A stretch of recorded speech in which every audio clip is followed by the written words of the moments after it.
Donc maintenant, on est sur écoute, Samuel. Déjà depuis maintenant, on est en direct.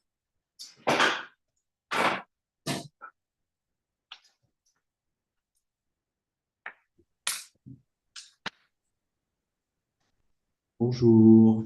Bonjour Aurélien. Bonjour Ruth. Ah, Hello Axel.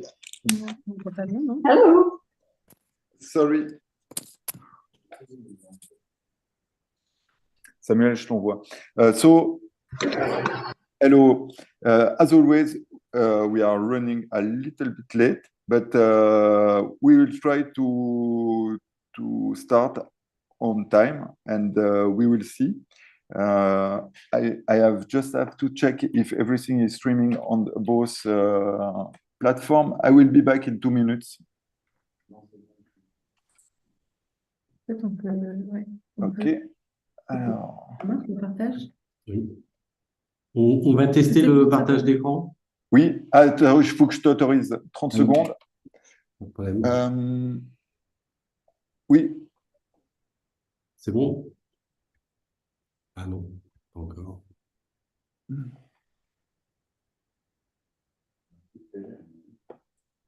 il y a forcément du délai. C'est comme ça les streamings. C'est pour. Ok. Il faut que ça aille aux États-Unis, que ça revienne. Hop. Là, normalement, vous voyez le machin. Et si je fais ça, voilà. Là, ça marche. Ouais. Alors attends, là je suis sur YouTube, hein. Oui, ça marche sur YouTube. Je vais juste passer sur Twitch. Juste voir si ça. Ouais, c'est bon. Oui, ça marche. Sur Twitch, ça marche aussi. Bon, alors, On l'enlève? parfait. C'est plus le truc. Tu le vois? Ok.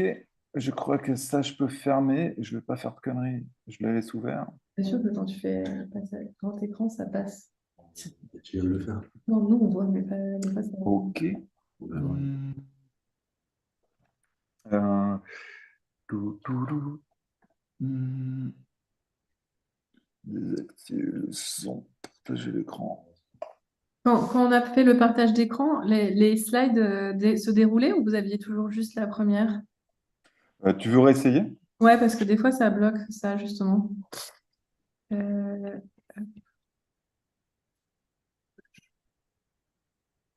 Là, ça déroule ou pas? Ouais, ça déroule. C'est très bien. Merci. Ouais, c'est bon aussi. Ok. Bonjour. Bonjour, Samuel. Bonjour. On fait un peu guérilla streaming parce que on était encore en démontage il y a 20 minutes. D'ailleurs, il y a le démonteur qui a une demi-heure de retard qui va nous appeler. Mais on va commencer à l'heure. Aurélien, qu'est-ce que je dis?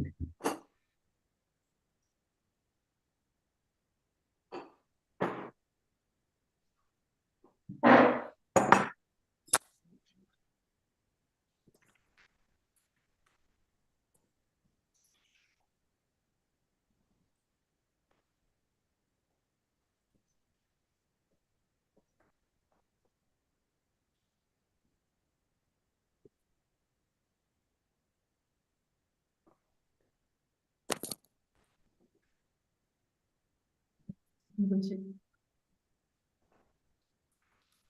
Ouais.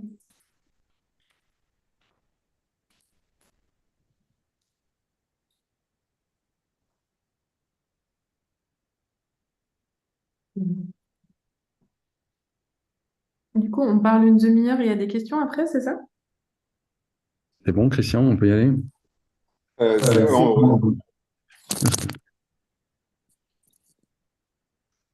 Alors, vous me laissez encore 2 minutes, hein, s'il vous plaît. Merci.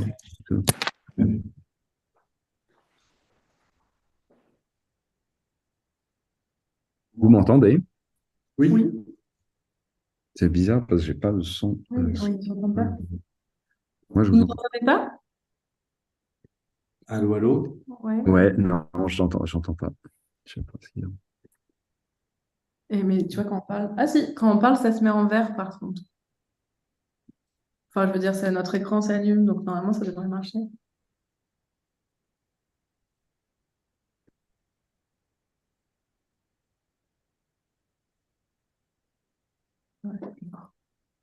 Ah,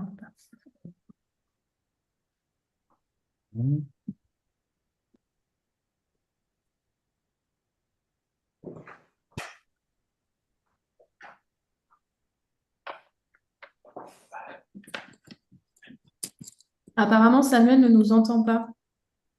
Ouais, moi j'ai un problème de son. J'ai enlevé ce truc. Christian, tu nous entends? Moi, je vous entends bien, ouais. Il y a un petit écho. Et on peut baisser un tout petit peu le son. Mais Peut-être c'est que ça peut. c'est préférence de zone. Et après, ça, elle a un peu d'écho. Alors, nous, ce qu'on va faire, c'est on va. Moi, je vais me muter. Si je trouve comment on fait. Voilà. Ça devrait aller mieux. Donc là, il n'y a que le micro de Samuel. Non, moi c'est bon, ça va? Ouais, mais pour moi, c'est mieux parce qu'il y avait Une vraiment. capture d'écran pour le moment. Ouais, je pense pas grave. Bon, déjà. Non. Maintenant, tu fais comme ça. Et là, c'est bon. Et voilà. Ah, non, c'est bon. Non. J'entends pas.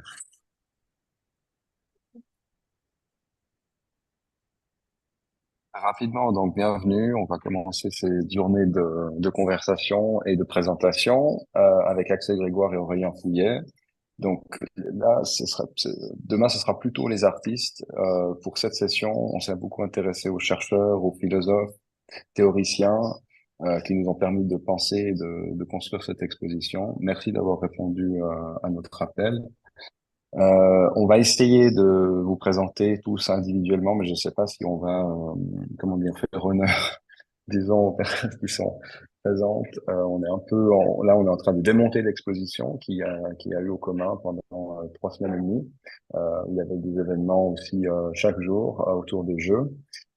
Et Axel Grégoire notamment était présent dans l'exposition avec un projet relativement inédit qui était spatial guide, donc qui était basé aussi dans la continuité d'un jeu qu'elle avait fait autour, qui s'appelait Silvarama. Et à travers elle aussi, on a découvert le travail d'Aurélien, qui est diplômé en philosophie et en sociologie, docteur en sociologie. Les deux, Aurélien et Axel, ont travaillé et sont diplômés en marqueterie, en ébénisterie. Donc, il y a aussi ce travail avec les objets qui est intéressant d'aborder.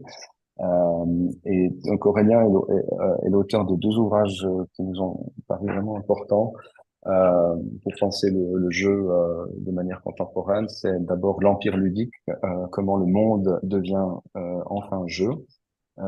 J'ai pas la date en tête, peut-être qu'Aurélien pourra nous préciser, mais ça fait partie de son travail de thèse. Et plus récemment, en 2022, Playtime, qui prend le jeu comme un outil de compréhension pour l'élaboration un outil de compréhension des sociétés, mais aussi de production de ces sociétés et d'élaboration d'organisation sociale. Donc, je vais vous laisser la parole. Peut-être qu'on peut avoir aussi un mode un peu plus discursif ou conversationnel si vous avez une présentation qui est ouverte à ça. Autrement, on serait venu de découvrir un peu votre présentation autour de si vous avez présent un PowerPoint ou des images. C'est bon. On est désolé, on a perdu le réseau enfin, sur la toute fin. Ouais. Donc, exactement savoir quelle était la dernière phrase. En fait, ce qu'on vous propose, c'est de parler à deux voix et de commencer par présenter le projet qui est dans l'exposition comme un moyen de mettre en discussion les recherches d'Aurélien avec un projet de recherche qu'on a ensemble. Si ça vous va, et donc pendant une demi-heure et ouvrir à des questions ensuite. C'est ça, on est tous d'accord sur la règle du jeu. Ok. Voilà. Bien. Donc, je vais commencer en fait par cette citation aussi d'Aurélien, puisque c'est à la fois en fait une rencontre qui a eu lieu dans un atelier d'ébénisterie, mais qui a vite parlé de jeu et à un moment où moi j'étais en train de construire un jeu qui s'appelait le Silvarama. Depuis l'architecture, depuis plutôt les sciences de la conception. et avec une ouverture sur la question de à quoi ça servait de faire des jeux et enfin, quel était le rôle de l'outil jeu dans les projets de territoire ou le projet urbain. Et c'est comme ça qu'on a commencé à discuter. Et du coup, moi, j'étais à l'endroit du jeu qui était celui qui était utilisé dans la concertation ou alors celui de l'histoire du design, comme le World Peace Game, en tout cas sur l'idée que le jeu est un endroit de mise en action, mise en animation ou mise en relation de données qu'on peut avoir sur un territoire et le moyen de jouer pour prototyper des futurs. Et ce qui m'intéressait, c'était de travailler sur la question de la forêt autour des conflits d'usage, notamment la forêt en France, les forêts domaniales qui sont régie de manière très particulière, avec l'hypothèse que finalement les conflits d'usage entre le forestier, entre l'exploitant de bois, l'écologue ou le promeneur, ils étaient aussi liés la construction d'imaginaires antagonistes, ou en tout cas qui se superposaient mal, et que c'était peut-être à l'endroit des imaginaires qu'il fallait ouvrir la question, le champ, et que le jeu pouvait être un bon outil pour ça. Dans le sens où elle permettait de mettre en scène, mettre en récit différents types justement d'histoires, que ce soit un méta-récit qui était la relation aux forêts ou l'arbre salvateur, qui est très prégnant en tout cas aujourd'hui, ou justement des récits peut-être plus liés à la fable, sur le loup ou d'autres choses, et que c'était peut-être un endroit pour réinventer, pour fabriquer des binômes de travail différents ou des modes de travail et de réflexion différents. Donc c'est un peu comme ça que j'avais conçu le Silvarama. Donc en 2018, quand j'étais résidente à la Villa Le Nôtre à Versailles, donc très liée aussi à la question du château de Versailles, comment ça, l'histoire en fait de ce château et comment il avait construit sa relation à l'espace autour de cette question, peut-être qui était relue comme une domination de la nature, mais qui n'était peut-être pas tout à fait ça au départ. Et à travers une enquête, j'ai pu mobiliser en fait tous ces ingrédients pour construire ce jeu. Donc, il se pense comme un jeu de plateau à une échelle assez grande, puisque c'était un jeu qui avait aussi lieu dans une exposition, donc avec ce que ça veut dire de penser à un jeu pour une exposition avant de penser à un jeu qui ira, je ne sais pas, dans des bureaux, dans des foyers ou dans... Voilà, c'est pas du tout pareil en termes d'échelle et aussi en termes de mise en récit. Donc avec un plateau qui se pensait comme justement une grande table de marqueterie un peu illisible et dont il fallait un peu décrypter le sol, enfin ce qui était encodé dans ce sol, quel récit était encodé dans ce sol, autour du déplacement de points de vie. Donc ça, c'est quelque chose qui est emprunté à Emmanuel Ecocha, une expression qui pense l'humain et le non-humain de manière un peu horizontale. Donc des points de vie qui avaient des façons d'être au monde très différentes, que ce soit des pionniers, des hybrides, ou, voilà, et qui pouvaient se mouvoir dans cet espace avec l'idée que l'ambition, c'était d'essayer de penser une communauté interespèce qui puisse survivre à différents événements, différentes catastrophes ou à une vie en tout cas, avec l'idée que le cadre de ça, c'était la vie humaine de 100 ans, donc assez optimiste, et qu'une fois qu'on avait passé ces 100 ans, quel legs on faisait. C'est-à-dire que c'était un jeu coopératif qui ne parlait pas de fin, mais qui avait l'enjeu de se positionner dans une sorte de planétarium autour des rapports entre la ville-forêt, entre la ville et la forêt. Et donc, ce jeu, c'était beaucoup un outil de mise en récit ou un outil de mise en système des données récoltées dans l'entretien et de ce que ça créait collectivement autour d'un récit qui parlait de cohabitation. Donc, ce jeu, il est aujourd'hui l'enjeu de... Enfin, il est déplacé à Genève et notamment à Utopiana dans le cadre d'une résidence. La première hypothèse, c'était comment on rejoue cette expérience en Suisse avec ce qu'est la forêt en Suisse. Et en fait, rapidement, avec Anna Bergassian, qui est la directrice artistique, on a vite compris que peut-être que l'enjeu, c'était de faire fabriquer des jeux et qu'il fallait concevoir le jeu comme un kit de survie pour pouvoir réfléchir à des rapports au monde, à pouvoir s'armer dans des luttes, pour pouvoir comprendre comment on se positionnait. Et c'est l'enjeu du spatio guide qui est montré dans l'exposition, qui est en démontage, donc, avec ce premier travail qui a été de démonter le jeu, qui a été que j'ai mis longuement longtemps à construire, de se dire à quoi peuvent servir les pions, qu'est-ce que c'est que ce plateau, enfin le démonter comme sur une table de dissection et de poser les questions de l'action de ces objets une fois démontés, une fois désorganisés, de comment chacun de ces objets peut dialoguer avec des questions et des rapports, enfin peut être un outil en soi de construction d'un territoire. C'était l'enjeu d'un premier workshop qui a ouvert une série de workshops qui a eu lieu à Utopian à Genève. Et c'est l'enjeu du spatio guide qui est représenté ici, qui a 3 moments, un peu le manuel qui est en train de se déployer, qui est vraiment un moment d'un process en construction, qui est ce qui est sur le mur.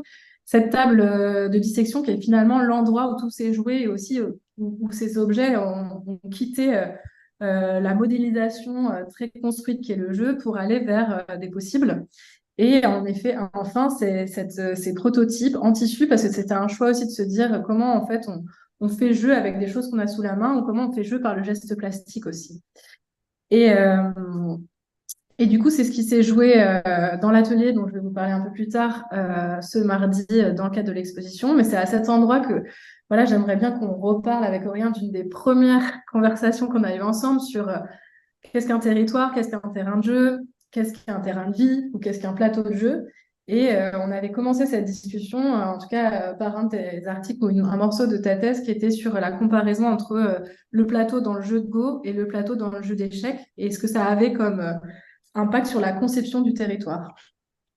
Oui, alors dans cette conversation qu'on avait eue à partir de ce texte, effectivement, moi je repartais enfin, une de mes influences sur la compréhension du jeu, c'est les textes de Wittgenstein sur les jeux de langage, notamment, et sur les jeux de langage comme grammaire mondaine, on pourrait dire, ou comme expression d'une forme de vie, avec cette idée que les règles de la représentation que porte le langage viennent manifester en fait une façon d'appréhender le monde, tout simplement.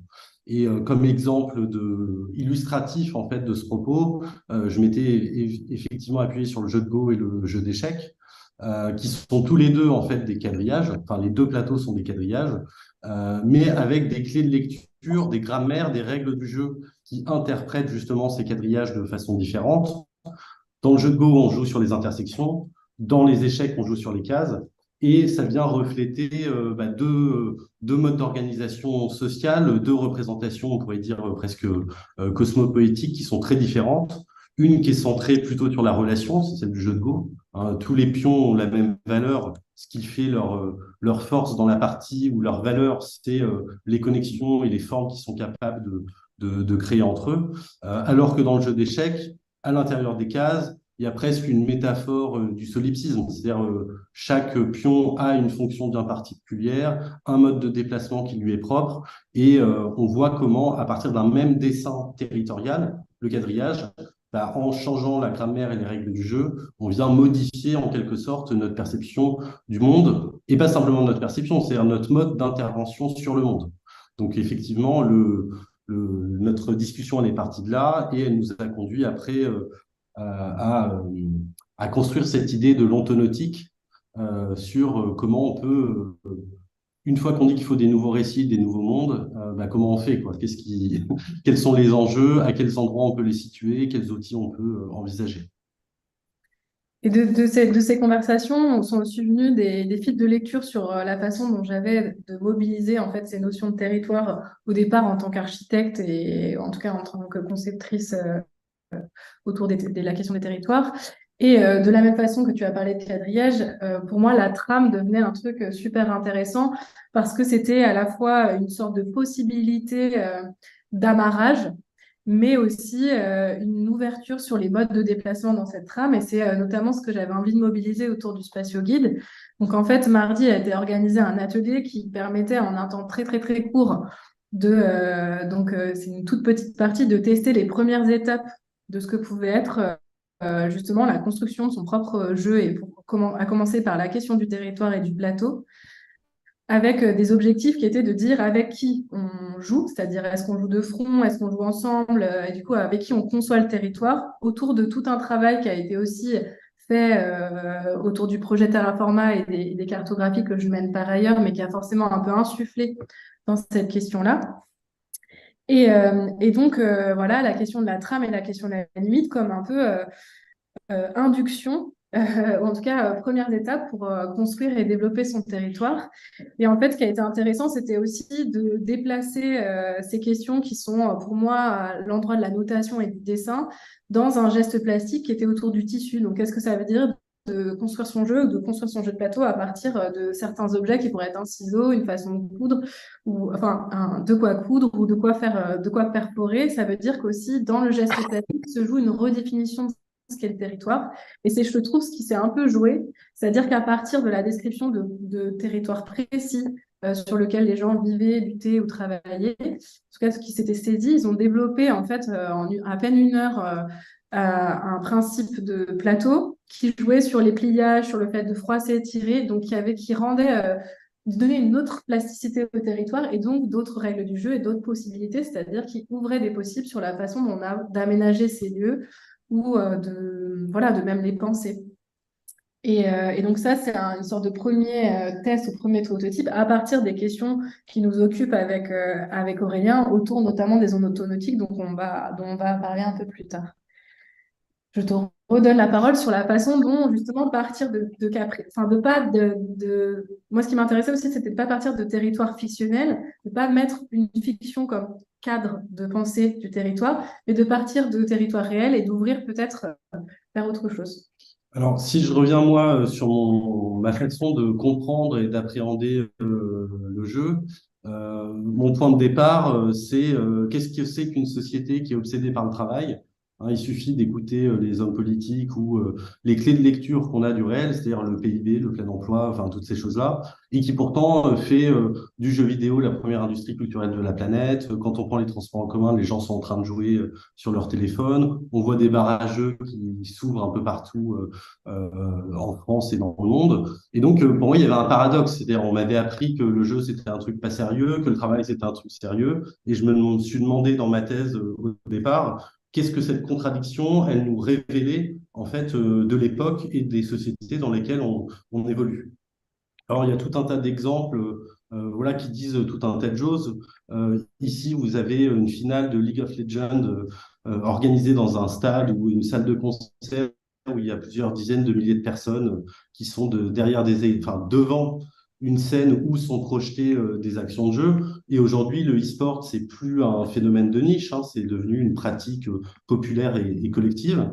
Vous avez l'armée allemande qui utilise voilà, des casques à réalité virtuelle pour immerger en quelque sorte les publics dans les différents métiers qui mobilisent. Avec ce souci, j'y reviendrai après dans un autre exemple, c'est d'utiliser les codes du FPS, donc du jeu de tir à la première personne, comme outil presque de médiation pour qu'on puisse s'immerger dans ce que c'est que d'être un militaire. Donc ça pose tout un tas de questions sur la porosité entre le réel et la fiction, évidemment, et puis sur les outils de narration qu'on peut utiliser pour créer de l'engagement, alors dans tous les sens du terme.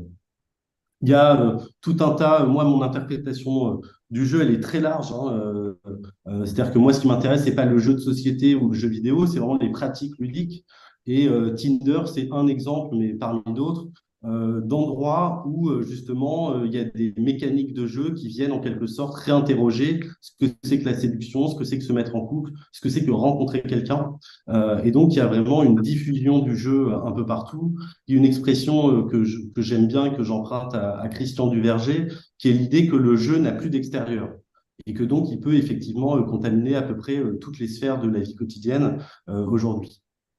Alors, à quoi le jeu répond-il? Cette image d'Andreas Gursky, c'est une première réponse, c'est que nos sociétés, elles ont produit une forme d'ennui. Alors, un ennui qui n'est pas simplement de ne pas savoir quoi faire, hein, mais qui est plutôt de l'ordre d'une sorte d'angoisse sociale. C'est-à-dire que tout est assez réglé, tout est serré, en fait. C'est-à-dire que l'industrie, c'est pas simplement un outil de production, c'est devenu un modèle de société. Et en produisant voilà, de l'uniformité, bah, ça a produit de l'ennui. Alors le jeu, il vient à ce moment-là où cet ennui déconstruit en quelque sorte les grands récits qui ont structuré la modernité. Et ici, je fais évidemment référence au texte de Jean-François Lyotard, La condition postmoderne, qui nous explique que les grands récits structurants que sont le politique, le religieux, l'économique, par exemple, bah, finalement, dans les années 70, on n'y croit plus trop, quoi. C'est-à-dire que la logique de progrès, d'émancipation, d'affirmation de soi, c'est des promesses qui vont s'individualiser, mais qui vont plus tellement faire société. Et donc, moi, ma compréhension du jeu, c'est justement que son omniprésence, c'est le révélateur de la fin de ces grands récits, et surtout le moment dans lequel on va multiplier la création de nouveaux récits, petits, grands, moyens, et on peut mettre dedans aussi bien le storytelling des marques que les récits clompetistes, que les écrits de Becky Chambers sur un avenir joyeux entre les humains et les robots. En fait, il y a un espace qui s'est ouvert dans lequel on va multiplier les expériences narratives pour reconfigurer en quelque sorte nos représentations du monde. Alors ici, vous avez une image que j'ai prise il y a quelques années de ça, maintenant à Crimée, donc dans le métro parisien. À gauche, alors je ne sais pas si vous voyez bien, mais à gauche, il y a une publicité de campagne de recrutement de l'armée de terre française, dont le slogan est devenez vous-même.com. Et quand vous alliez sur le site, bah, vous aviez justement des vidéos filmées à la première personne qui reprenaient les codes du jeu de tir comme on peut les connaître. Et à droite, vous avez un jeu donc de tir à la première personne, Battlefield Bad Company 2, dont le slogan qu'on n'arrive pas très bien à lire ici est devenez plus que vous-même.com. Et dans cette confrontation voilà, de ces deux campagnes, de ces deux narrations, bah, il y a cette espèce de confusion liée à la fin des grands récits où on ne sait plus qui est le référent de qui. C'est-à-dire, est-ce que c'est Battlefield qui cherche à copier l'armée de terre? Est-ce que c'est l'armée de terre qui utilise les codes de Battlefield? En fait, tout ça est mélangé très justement parce qu'il n'y a pas de grands récits structurants qui permettent de hiérarchiser en quelque sorte les narrations individuelles et collectives. Euh, le jeu, pour moi, il exprime cette notion que j'emprunte à Michel Pastoureau et au Moyen Âge, qui est celle de l'enromancement. Ici, vous avez deux personnages typiques de ce que c'est que l'enromancement pour moi. D'un côté, Emma Bovary et de l'autre, Spider-Man. Ce qui est intéressant, c'est que ces deux personnages, en fait, ils sont au départ dans la même situation. Emma Bovary, elle souhaite accéder à la haute société de son époque, et Peter Parker, lui, il souhaite intégrer le groupe de personnes populaires avec Mary Jane et Flash, le capitaine de l'équipe de foot.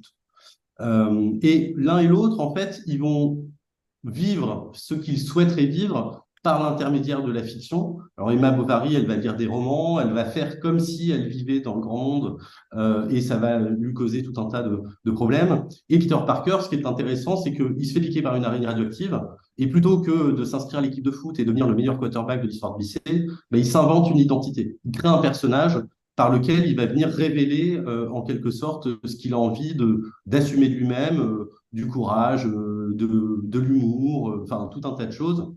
Et l'enromancement, c'est véritablement ça, hein, déjà au Moyen Âge, c'est comment on mobilise la fiction narrative pour assumer une position sociale. Au Moyen Âge, ce sera celle des chevaliers, et puis pour Emma Bovary et Peter Parker, ben, ce sont deux autres modalités. Alors, tout ça, en fait, pour moi, ça révèle ce qu'on appelle ou ce qu'on a appelé la bataille des imaginaires.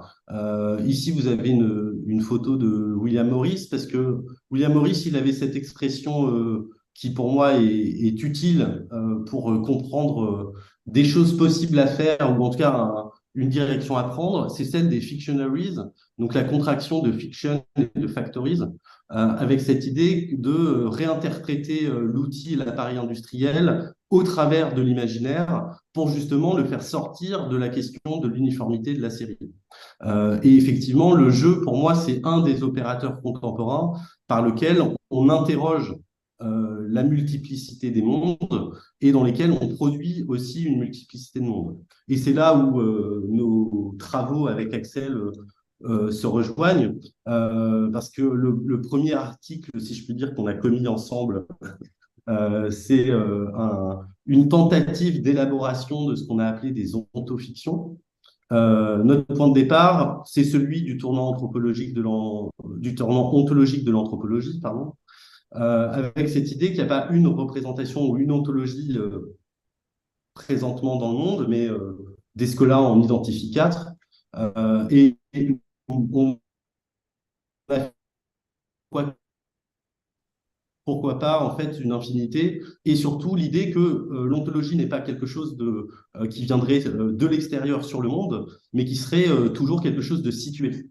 Et donc, je reprends l'exemple du jeu de Go et du jeu d'échecs, c'est-à-dire comment une situation va produire, manifester ou devenir le symptôme d'un ensemble de règles du jeu, de grammaire, de jeux de langage, qui sont l'expression d'un cadre de représentation qu'on peut appeler une ontologie, un imaginaire ou autre chose. Après, ça, c'est une question de définition. Mais voilà. Et ce qui me paraît important, peut-être comme moyen de liaison entre les deux, c'est que quand on parle de bataille des imaginaires, on est bien dans la situation où l'imaginaire, c'est pas les contes pour enfants, mais c'est quelque chose qui vient informer nos comportements et notre rapport au réel. Ici, vous avez deux imaginaires héroïques, Harry Potter et John Rambo, et on comprend assez facilement qu'une société qui a comme imaginaire héroïque Harry Potter, c'est pas tout à fait la même société que celle qui a John Rambo comme héros. Donc c'est une façon de montrer que l'imaginaire, c'est pas de l'immatériel, mais que c'est bien quelque chose qui vient en quelque sorte donner une forme au réel en venant comment dire, qualifier la réalité. Donc le jeu, c'est l'espace dans lequel, pour moi, nos sociétés écrivent des nouveaux enromancements, c'est-à-dire produisent des nouveaux récits. Les exemples que j'ai donnés du e-sport, de l'armée de terre, de Tinder et toutes ces choses-là en sont des illustrations. Bon, ça je passe. Et on en arrive à cette idée donc des ludonautes, de ces explorateurs de monde, ces fabricants de monde presque, qui utilisent le jeu comme véritablement un outil de création de mondiation, dans lequel on vient interroger les grammaires qui vont informer voilà, la forme des territoires, les relations sociales, le rapport au temps, enfin toutes les choses qu'on peut venir mettre derrière. Et je continue d'avancer, mais comme à titre d'illustration de travail commun qu'on a eu avec Axel et qui viennent en quelque sorte hybrider nos deux approches, il y a certains articles qu'on a écrits donc, dans les cahiers de la danse euh, et qui... non, celui-là, c'est Architecture d'aujourd'hui, pardon, qui s'appelle Playtime Manifesto, comme le titre de notre intervention, où on vient justement essayer de donner une forme à des types de pratiques ludiques, donc l'anome, la marge, l'interstice, le masque, la fiction, la simulation, je crois qu'il y en a un dernier, voilà, la grammaire, qu'on vient à la fois définir avec des petits textes et surtout donner à voir par un outil de représentation pour que ça devienne autant de prétexte à la création ou bien d'ateliers ou bien d'outils de compréhension du monde. Mais peut-être qu'Axel, tu peux en dire aussi un mot.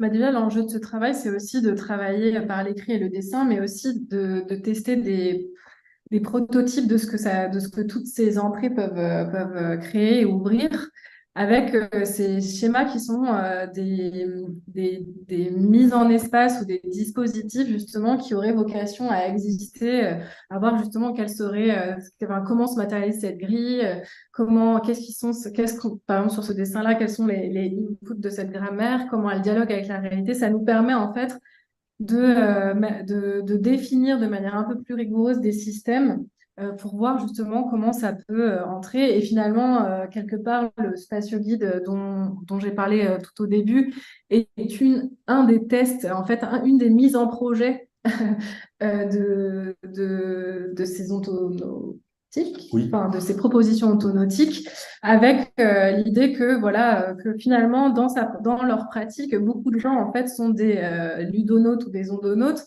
et que maintenant on est en train d'essayer de se mettre en réseau avec eux, comme dans une espèce de méta-invitation, c'est-à-dire de voir comment collectivement ces pratiques et ces mises en relation au monde peuvent coexister et peuvent aussi s'enrichir, se mettre en dialogue avec une fiction qui est un peu une métafiction qui serait la base des ontonautes, qui est conçue comme une sorte de base qui est aussi une sorte d'école, c'est-à-dire avec une mise en archive des choses, un endroit où on peut tester. C'est-à-dire c'est une sorte de fiction qui nous permet d'exister, de faire coexister ces ontonautes, mais aussi de penser le réseau.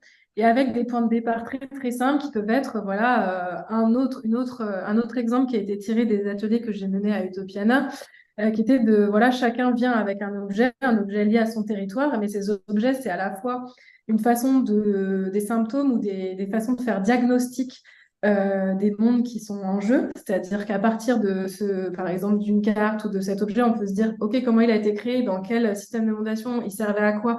Et finalement, on peut en faire la description. On peut faire la description du territoire à partir, ou du monde à partir de ces objets, mais c'est aussi des portes d'entrée, des outils pour créer d'autres mondes. Comment on fait monde avec justement un outil qui marque l'arbre? Qu'est-ce que ça veut dire? Et comment on fait jeu aussi à partir de ça, comment ça devient une sorte d'outil de dessin de ce monde-là. Et donc voilà un peu un état des lieux très succinct de ce qui est mis en branle dans ce projet. Dans ces projets, en fait, dans ce projet à multiples entrées avec différentes échelles et puis différentes collectifs endroits. Donc voilà, il y a beaucoup de différents. Et voilà, une sorte voilà, de première présentation. Et j'imagine que, enfin, sauf si Aurélien, tu veux conclure, il y aura des questions qui nous permettront de revenir plus précisément sur certains points. Bah, peut-être oui, garder un temps pour l'échange. Volontiers, oui. Moi, Si vous avez des...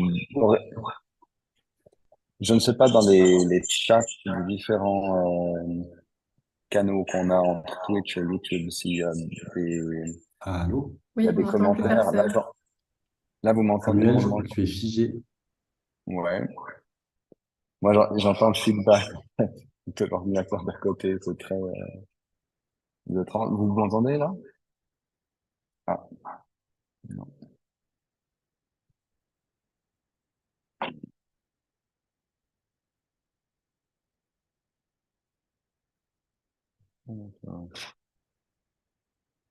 Ah. C'est Nous quelle re- heure? Je remets sur le changement. Pas de problème. Bon, là, vous m'entendez? Oui, Oui. oui, oui. Oui? Ok. Bon.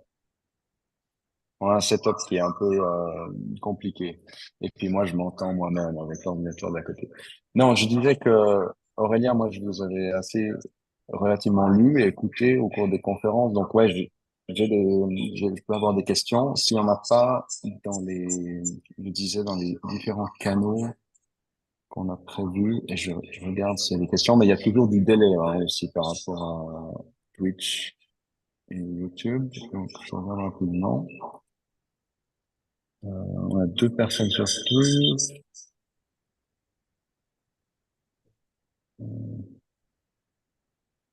Et puis sur YouTube, on a 7 personnes.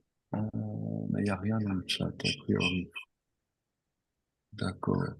Donc, pour soumettre des questions, je pense qu'on peut utiliser ces canaux-là de chat. Et entre nous, entre les participants, évidemment, on peut aussi utiliser Zoom. Euh, donc, je sais, on a une dizaine, quinzaine de minutes pour discuter, si vous voulez bien. Ça va pour vous? Bien.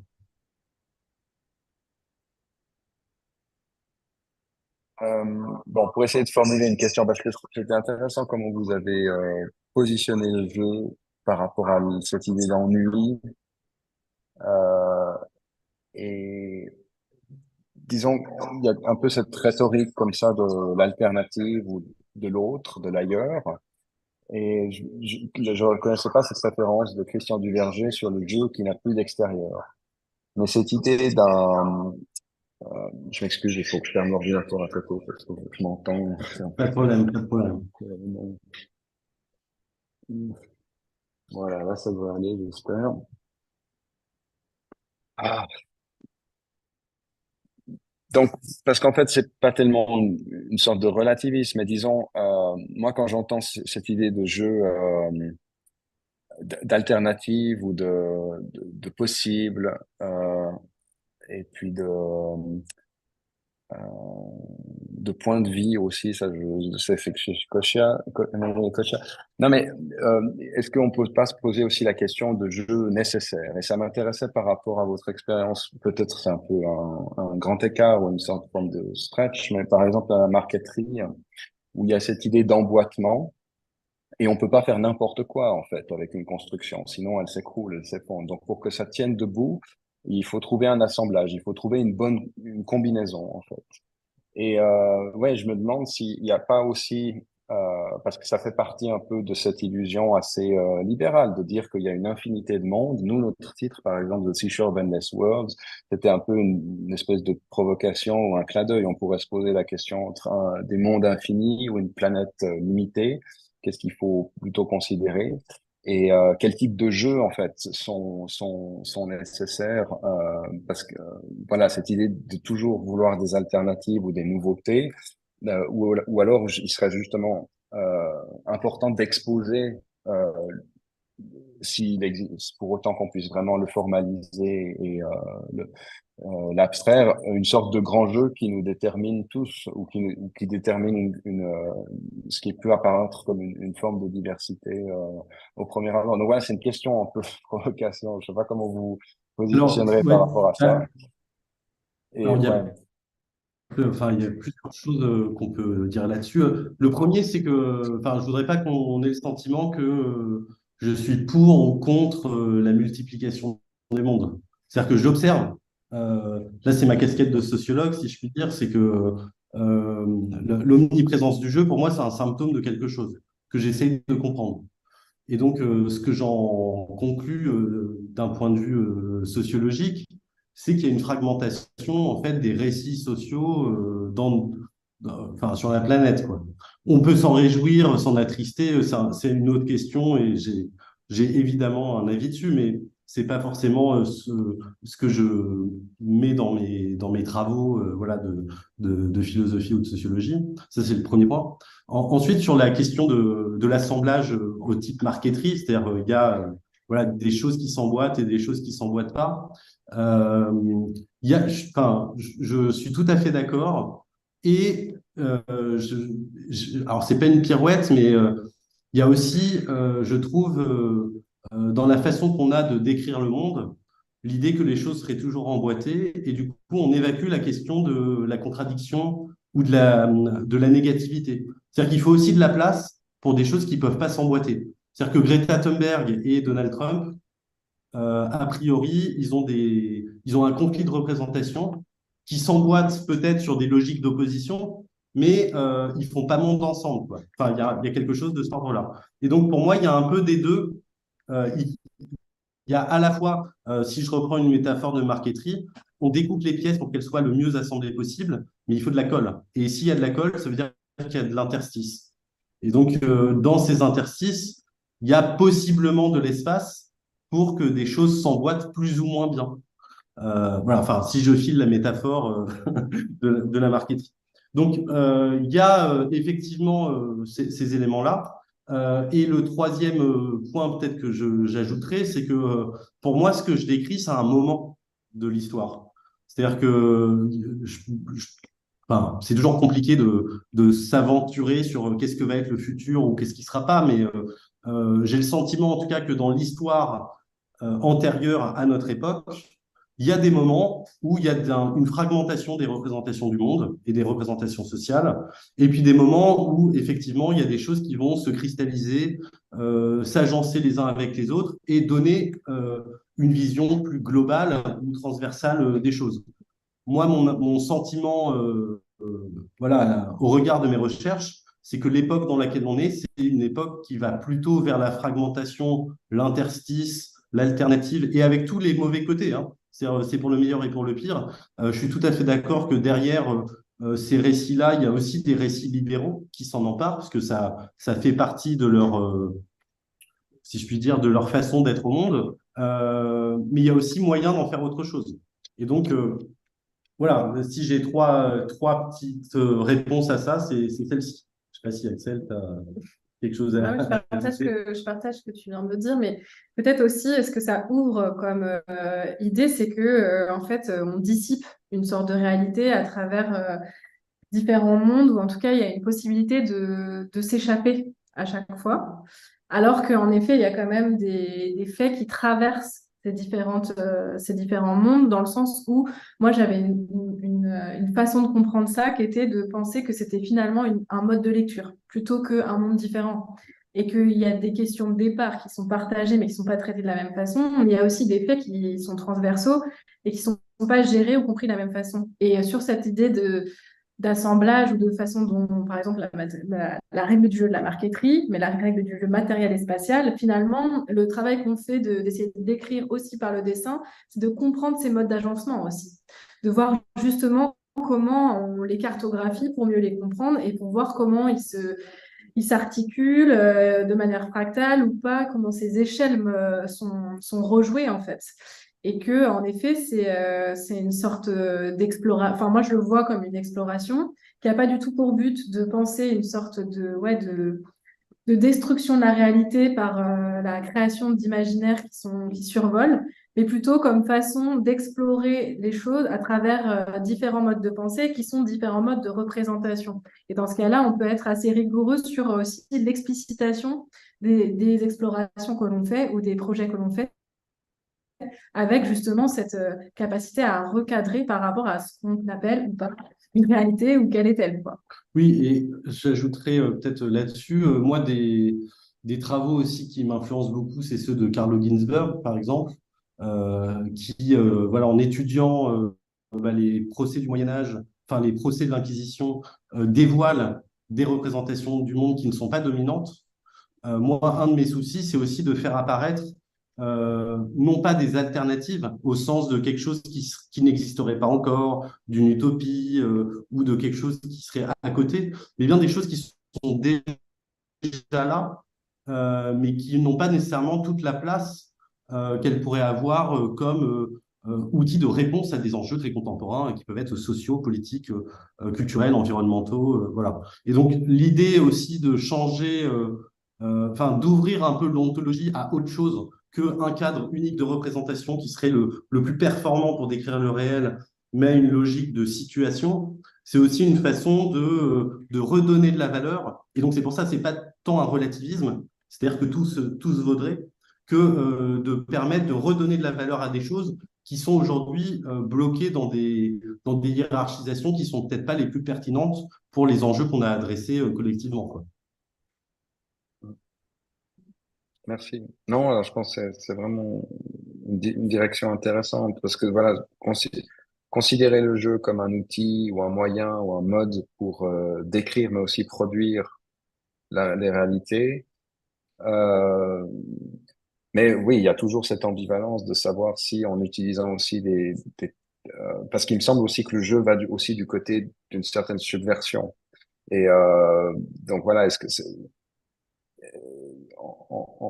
en fonction aussi des nécessités sociales et politiques, est-ce qu'on a besoin d'outils qui fragmentent? J'ai l'impression que moi, ma considération du jeu va quand même assez du côté de quelque chose qui est subversif, qui justement informe peut-être, si on veut encore jouer sur les mots. Euh, et puis, oui, alors, je voulais rapidement revenir sur cette métaphore peut-être de la marqueterie. Vous avez mentionné il y avait de la colle, des interstices, et puis cette idée aussi, en fait, de jeu, en anglais, on dit leeway, donc ça veut dire qu'il y a du mouvement entre les parties, mais moi, quand je pensais à la marqueterie, j'avais plus l'idée d'un jeu de force, quoi, avec les oppositions ou les contradictions, justement, étaient nécessaires pour que les choses tiennent.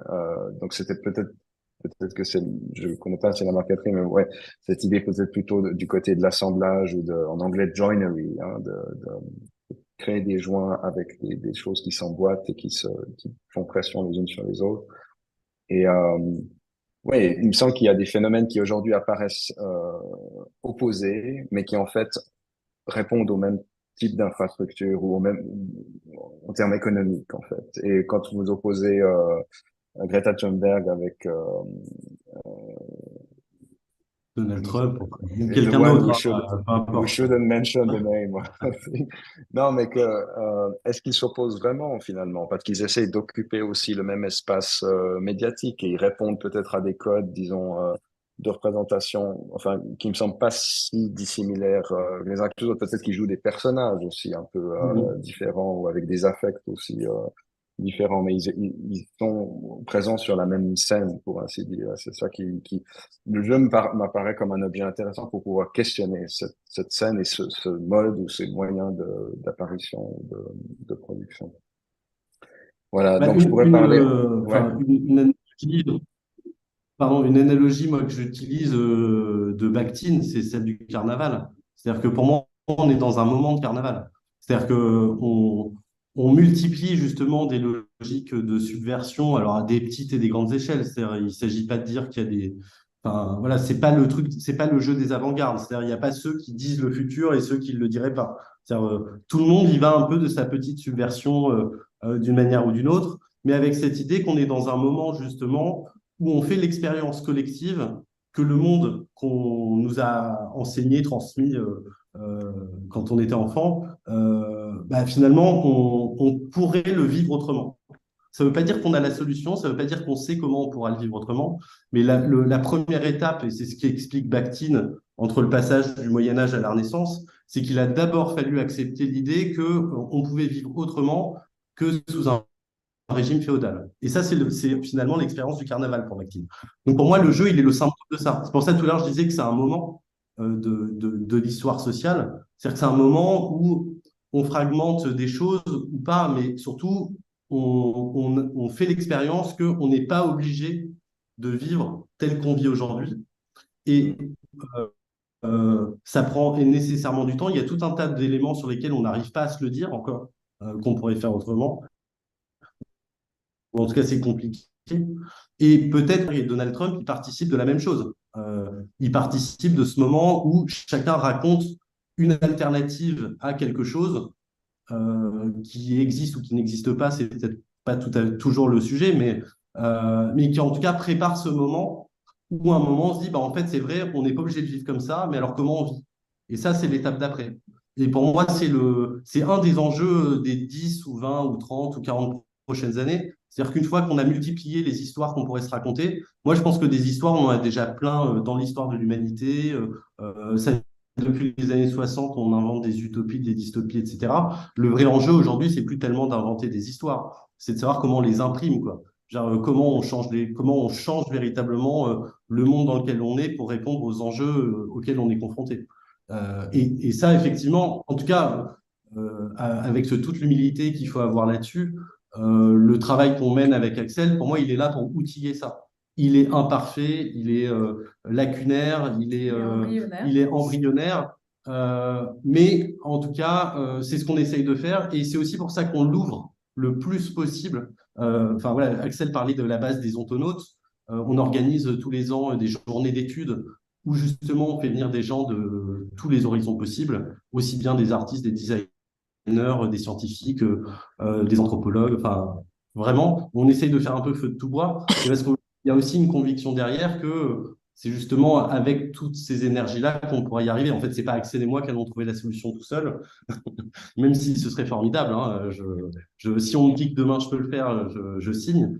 Euh, mais voilà. Enfin, je sais pas si ça répond et précise un peu notre propos, mais Non, c'est très, j'allais dire fantastique, mais pour jouer aussi par rapport à cette idée de, parce que vous avez fait ressortir, c'est intéressant ces références à Carlo Ginzburg et puis d'une certaine manière aussi, il y avait tout un intérêt pour le médiévisme chez les situationnistes aussi. Je pense à Raoul Vaneigem et d'autres pour le Bauerkrieg, la guerre. Non, mais parce que ces références, en fait, là, il y a cette notion de techno-féodalisme, l'idée est-ce qu'on est dans le capitalisme, ou on est quelque chose de pire ou de plus arriéré, entre guillemets, en termes de système carrément féodal. Et ouais, je trouvais intéressant que vous mentionniez le moment médiéval. Alors après, c'est toujours la question épistémologiquement s'il est vu à travers un regard moderne, mais que le moment médiéval, c'est ce moment où tout peut changer, en fait, où il y a ouais, c'est un entre-deux, quoi. Le Moyen Âge. où les choses potentiellement pourraient changer. Et puis cette référence au Moyen Âge revenait souvent en fait dans les jeux, avec cet univers de fantasy aussi. Et je trouvais que c'était, enfin, je trouvais intéressant comme vous aviez, comme vous en parlé. Puis je pense que c'est quelque chose qu'on pourrait aussi développer aussi à travers d'autres axes. Donc, bon, Jamie Woodcock est arrivé. Je pense qu'on va aussi le présenter et lui laisser la parole. Hi, Jamie. Thank you for being here. Merci à Aurélien et Axel pour votre présentation. Si vous restez aussi, peut-être on a l'occasion d'en discuter plus, mais vraiment merci à Axel pour sa participation et Aurélien pour sa disponibilité et pour une belle présentation. Je sais pas, je vais laisser le Merci à son à un vous. moment donné, Christian. Jamie, thank you for being here. I can present you very quickly. We are a bit of we are a bit amateur because we are dismantling the exhibition right now. So Christian will move somehow, and I will do the talk if I wake up a little bit. But Jamie Woodcock is a doctor. He's a researcher based in London. He's a lecturer at the University of Essex. He's a author of several work on the gig economy. One of his main book I read was Marx at the Arcade, about the work organization in video games and modding communities.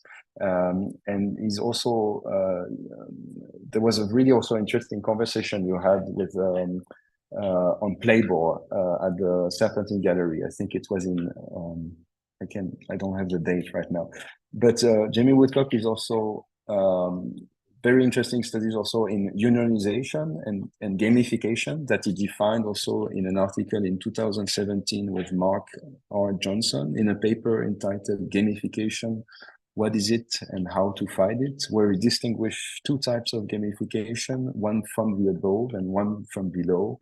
I don't know if we can come back on this or if you would talk about it, but I thought this distinction was productive. And yeah, I will leave you the. It can be a conversation if you want, or you can present what you have. We did not really coordinate for this, but the floor is yours, so to say.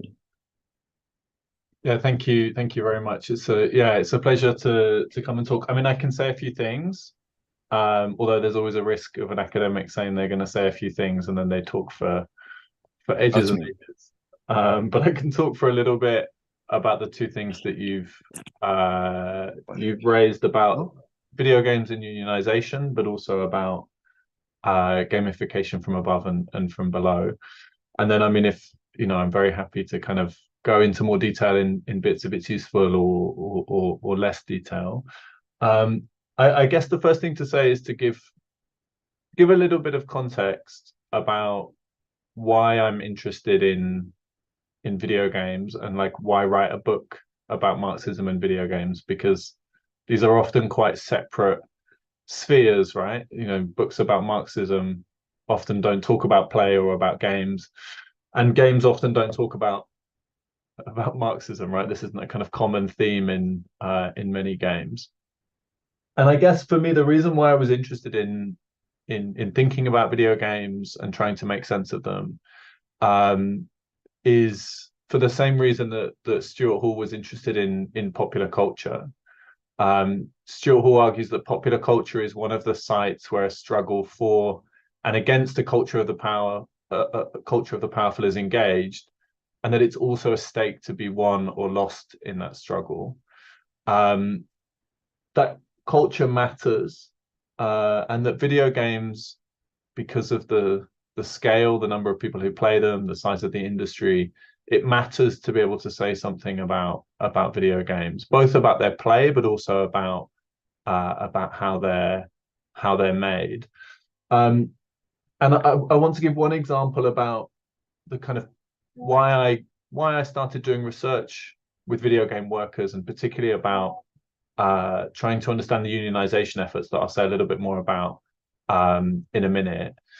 Is 5, maybe 6 years ago now, there was a kind of moment where people in the video games industry started talking about unionization.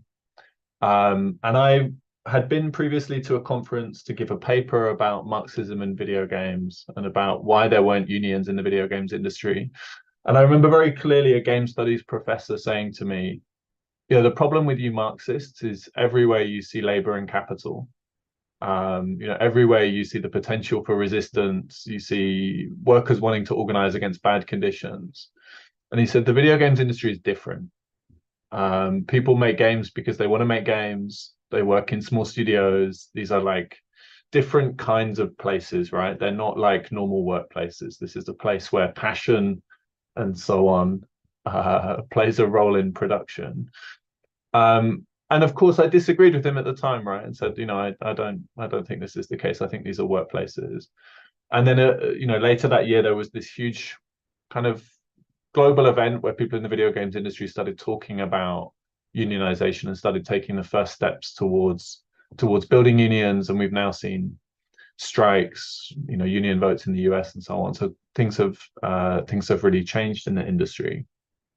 But one of the things that I used as a bit of a foil to think about Marxism and video games is there is actually a game that features Marx, and I talk a bit about this in the book because I think it gives a bit of a sense of sort of why I'm interested in it and the approach that I've tried to take.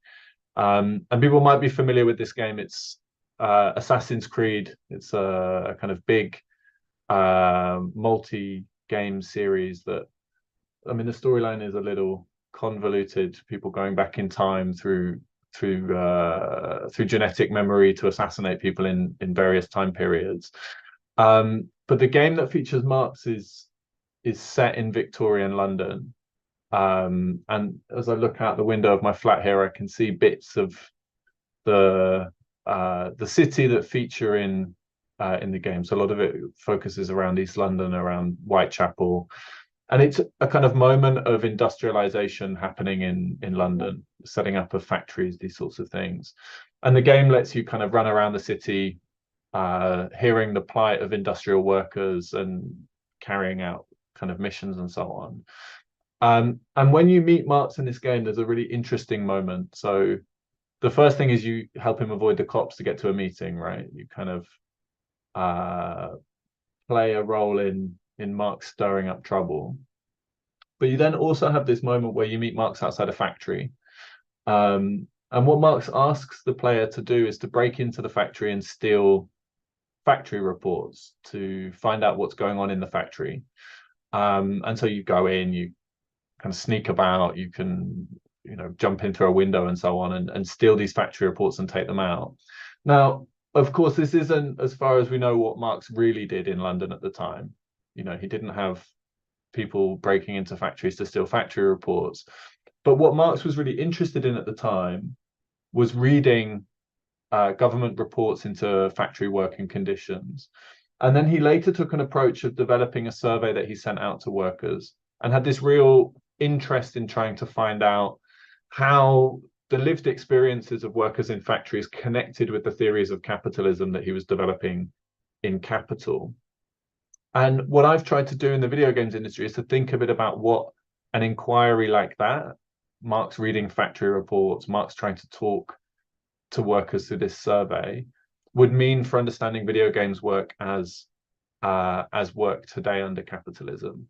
And a lot of it doesn't reflect what that game studies professor had to say, that this is a unique kind of work, or that because people are interested in this work, it doesn't have the same contradictions between labor and capital. But I think it's important to say that there's a mystique around games. You know, if you talk to a lot of young people today, or you talk to the number of people signing up to games courses in universities, you know, people want to go and work in an industry where they feel like they're getting to do something that they're interested in or engaged in. You know, games have this kind of draw, you know, like other forms of artistic or cultural pursuit.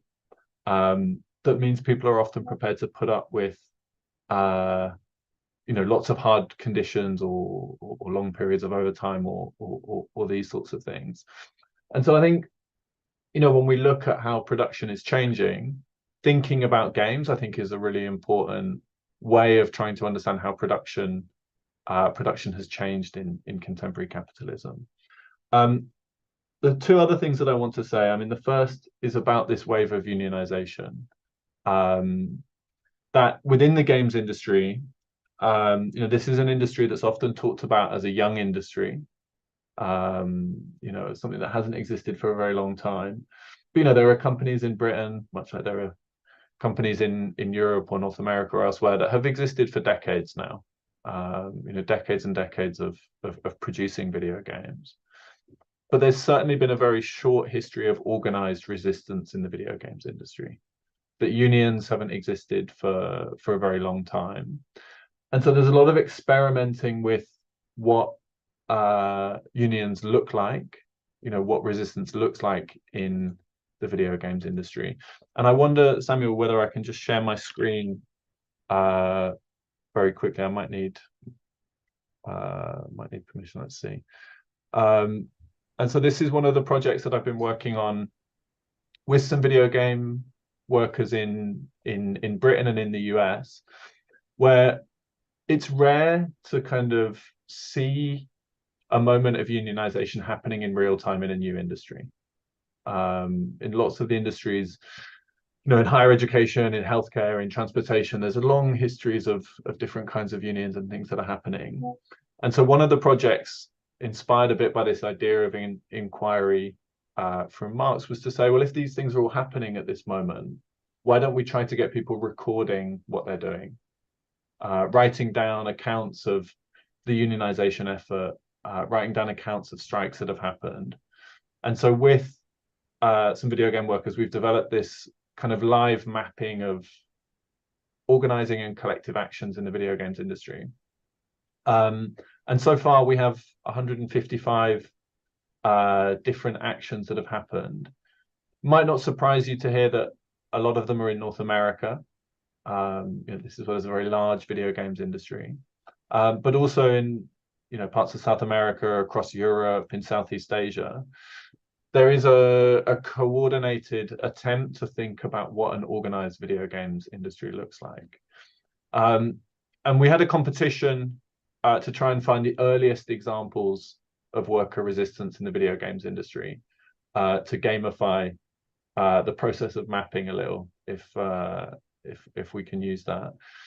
And so far, one of the other video game workers has won the competition because he found in 1955 there was an attempt to stop the relocation of a Nintendo factory, and workers went on hunger strike. Now, of course, they weren't making video games, right? This was 1955, but Nintendo used to make playing cards. So we can see this kind of much longer history of workers thinking about organizing in the industry, even if the bulk of things have only happened since 2018. There are also some other early examples.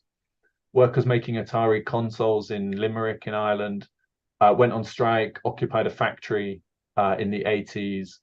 And there were these kind of early attempts to think about organizing in the video games industry.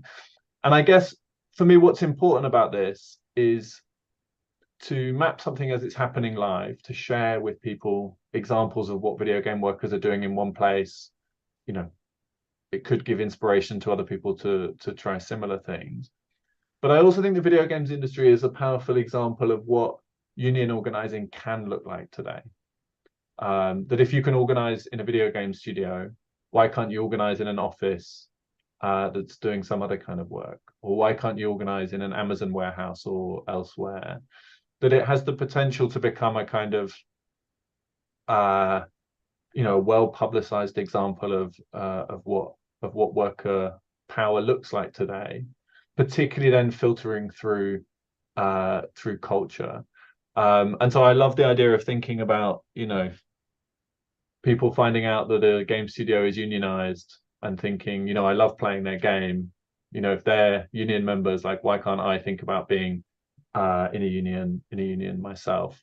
So I think it can have that kind of broader potential impact. But yeah, I'll stop sharing that. But if people are interested, you can go on the website, you can dig through the data. but this sort of connects to the second point that I want to make before maybe we have a bit more of a discussion, which is about gamification. Because I think the popularity and the growth of the video games industry has also popularized these ideas of gameplay and of thinking about the dynamics that make games so successful, and means that these things can get applied elsewhere.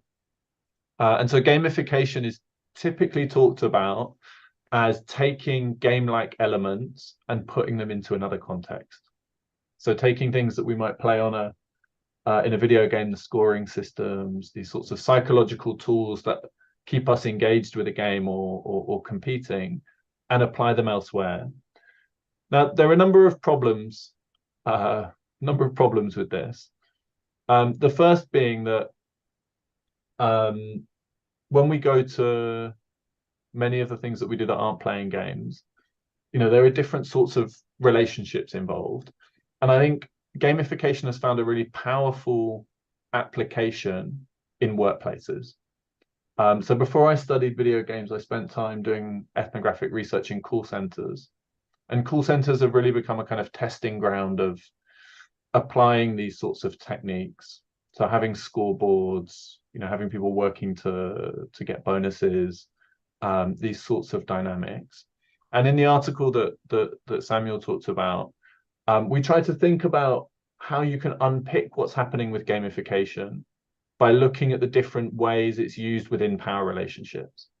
So I joked a little bit that we gamified some of the Game Worker Solidarity website. We had a little competition who can find the earliest example. I gamify parts of my life, right? When I sit and have to work through marking essays, I said, like, when you mark 5 essays, you can take a break and have a cup of tea. We find ways to use reward systems in our own lives to get through things we don't necessarily want to do. I tell myself I'll have a reward of going to the pub if I go for a run, during the week or whatever it is. We find these ways to use these things to motivate ourselves. But this is a different kind of relationship when these things are used in the workplace, because these things get used within existing power relations, and they're not things that we can opt in or out of. So in the call center, you can't say, I just want to come in and do my work. I don't want to participate in these game-like elements. They get enforced as a mode of control onto us. And in a way, they also have this kind of pretense that this is about making our work more playful, or adding elements of fun or whatever it might be. And I think part of the problem with this is in academia, in game studies, there has been the establishment of an academic discipline that wants to talk about how important games are, and then finds these examples of them being used in the real world. This is like, isn't this wonderful? Now call center workers get to play games or whatever it might be. But that these are not things that we can opt out of. They don't make our work more playful, but they become part of how our work gets managed. But some of the criticisms of gamification, and this is what we're really trying to do with this article, takes gamification as a kind of take it or leave it concept, that either you can gamify stuff or you can't. But I also think there are lots of fantastic examples of where people gamify things from below. So to give you an example of this from the call center, we played loads of games in the call center because call center work is repetitive and it can be quite boring. We were selling life insurance to people that didn't want to buy it. So, most of the calls were either not answered or people told us, never call again, and some view on what they thought of your work. And we would do things like set a funny word, and then you would have to try and work that word into the conversations with people. So, giraffe or lasagna, things that shouldn't be part of a sales call about life insurance, but gave you this kind of game to play with other people, right? Like who can fit these things in and kind of, make the work feel a bit silly, right? Like, why are we selling life insurance? Like, why not try and talk to them about giraffes while you're in the process? And these things form an important part of like an oppositional perspective towards management. You know, we certainly weren't allowed to play those kind of games. You know, the other game that people love to play was who could have the longest break, and run a kind of unofficial competition of who could do this. And this culminated for us in this is sort of specific to call centers, but the numbers that you call run out at various points, and they have to load a new database in with new numbers to call. The call center system wasn't very good, so it didn't automatically notify managers when this happened. And so what you could do is pretend that you were still making calls. And as long as everybody played along, the managers wouldn't know that you weren't actually making calls. And we had this competition to see how long we could carry this game on in the call center, which obviously meant we weren't selling life insurance, right? You know, we were no longer doing the work that we were meant to be doing, but it provided some escape from the work. It made the work feel more manageable. And it also built the kinds of relationships that would be necessary for organizing together, to kind of have these moments, these shared moments. And so the argument that I want to make is that across both of these, across this kind of discussion about Marxism and video games, but also about gamification, is that games matter. You know, they matter as an industry. The video games industry is now bigger than music, bigger than television, bigger than film. And in the UK in particular, the government puts a huge emphasis on investment in the video games industry, that this is a place where money can be made. But the things that are learned in the management of video games, these ideas about gamification, also matter beyond just the games industry. You know, they matter for how low-paid work is being organized, you know, how we think about our place in the world. And so when we see things like union organizing happening in the games industry, it also has an impact beyond just those who work in video games, and can tell us something about what it means to resist and organize much more widely. But yeah, I don't know if you had any questions. Oh, that's good. That's great. I think it's a good survey of your research. Can you hear me? I want to confirm because okay, fine. I have some remark. Maybe I'm watching the chat from the different channels we have, YouTube and Twitch. With the participants, we can, in between us, we can use, of course, Zoom. But I don't see any question. It seems.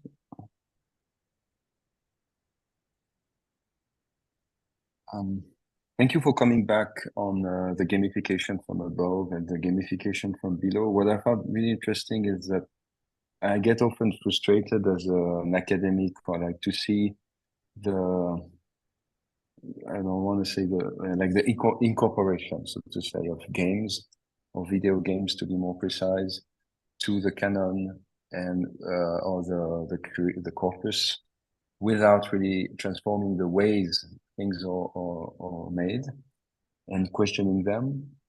And I really, as you said, like games matters in ways that also question how matters, how those things matter. But it's like they're also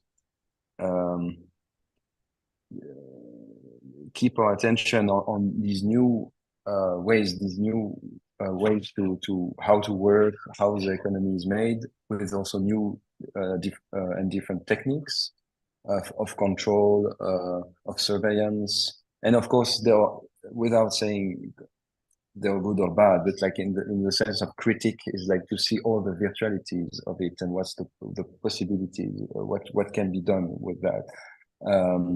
And so I was really interested in this. Perhaps I don't see that a lot in your studies, but you spoke of the gamification as from above as the application of so-called game elements to other contexts. And to me, it strikes me because what are these elements really? And can we also think differently? What is a game? For example, the scoring system and the competition seems to be a very limited kind of game. And nowadays with video games, we see games some are not based on competition, but they are based on exploration, or they are based in immersion of some sort. And yeah, this what I want to try to prompt you, so to say. I'm sorry. Could you elaborate or something? No, but this idea of the game engine as a mode of production, and maybe it's too vast and not enough precise question, and I apologize for that. But yeah, I wonder if this notion of game engine could be also reactivated, not only to expose this common ground we're using, but also like to see how yeah, change could be addressed, and what's also necessary change could be addressed. You know, I think this is a great, I think it's a great question, and I think we can make a bit of a distinction between play and games. That gamification often doesn't involve play. It involves the game-like elements, the kinds of things that structure play, that, you know, give it boundaries, that, you know, might involve things like scoring or competition or whatever it is. Whereas gamification, when it's applied at work, never involves you saying you can play. You know, you can have a kind of anarchic activity where you choose to go and do whatever it is you want. It's about making you complete the tasks of work through these structures that we might otherwise find in games. Now, I think there's something we can say about the industry of the video games industry more widely about this distinction too, that a lot of games today, a lot of video games are specifically designed not just to allow for play, to kind of encourage exploration, to do these sorts of things, but to engage people long term and to play over like long periods of time and to spend money. And so I think about this a lot with some of the games that I like to play, that are fun until I realize there's a dynamic that is only there to try and keep me playing, to try and convince me to buy something more in the game, that kind of takes you out of that moment of exploration, that moment of kind of enjoying yourself, and instead is like, oh, okay, this feature is here to make me play for another 3 hours, to kind of convince me to stay in it. And I think in part, a lot of this is about how the video games industry is being shaped, that there's a huge amount of investment into it, and that games have to, you know, there's a pressure that games have to be always on, they have to be infinitely replayable, they have to constantly involve you spending money, because investors want a return on what they're investing into these things. And a lot of this involves the games industry learning from gambling, you know, learning about these dynamics of spending money. You know, loot boxes are a great example of this, right? Like a way of convincing people to spend money because there's the chance they might win something new. And so it's these negative bits from how the games industry is shaped by capitalism that get applied in gamification from above. You know, nobody says, wouldn't it be nice to have call center workers playing about and having longer breaks? Instead, they say, like, how do we use the competition and the scoring to make people work harder? And so that's, I guess, what I mean about how these dynamics play out in the games industry. It shapes the kind of games we play, and then features of that then become part of gamification from above. Not to kind of just point the finger at capitalism, but, you know, these are dynamics that exist because the games industry is created under capitalism, right? Mm-hmm. Thank you. Jamie, there's one question for you by Le Paquito on Twitch. Yeah. Have you encountered any opposition to your research from member of the industry? I think you touched a bit on this when you mentioned the description of the workspace, the open office, so like the critiques on the dismissal of Marx analysis in terms of but yeah. So this is a great question. I really hope that people who own studios or people who own video games companies might be opposed to some of the research, because some of this is very critical of how the games industry is run. But what I would say is, like, I've spent a lot of time with people who are organizing in the video games industry. and there's some agreement on some points and some disagreement on others, right? And I think, you know, a lot of the arguments around how the industry is shaped and the conditions in it, people who work in the industry feel those things, right? People have been through these long periods of crunch, but it's also not true that everybody is part of unions, right? There is a debate in the games industry about the direction.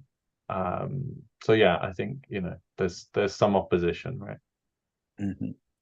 All right. Thank you very much. We thank you for your disponibility and your talk. It was really nice. And now we will, Ruth Ketlo, are you here? I see you as an avatar of one of the further field friends, I think. No, the dog. Your microphone is muted. I can see you now. Hello. And I can hear you here. Perfect. You know how to use Zoom better than me. I do know how to use Zoom. I don't really. I will present Ruth very quickly through the many collectives and endeavor she took. But she's quite instrumental and she's a link between a lot of research and people that were of great interest for us within this project of art and society and jeux de société. So first we heard about her through Black Swan, who comprise members like Penny Rafferty from Omsk Social Club now, which is who was presented in the exhibition, Laura Lotti and Callum Bowden. So Black Swan was a Berlin-based collective formed in 2018 that was interested in DAO, decentralized autonomous organization. And so there was a publication, Radical Friends, a decentralized autonomous organization and the arts in 2022. And before we also remarked one you edited with Mark Garrett and Corrado Morgana, Artist Rethinking Games, which was a collection of essays. And now Ruth Catlow, because Black Swan I think is still in like dormant of fallow time. I don't know. We had the pleasure of welcoming Laura in the exhibition. She was able to come and visit us, Laura Lotti. But now Ruth is part of Furtherfield, whose mission is to open up the tools and debates of the extraordinary realms of art and technology for collective action and collective goods. And they work quite a lot with different genres of games, such as LARP. So I always forget what LARP means, but it's like alternate reality games, so like role plays. And yeah, we can also have a conversation, more something akin to a conversation, or we can let you also present more of what you've been doing and what you're working and what are your plans for the future with all this. Thank you. Thank you for the introduction. I have prepared a presentation, so maybe we should go that way. Yeah, great.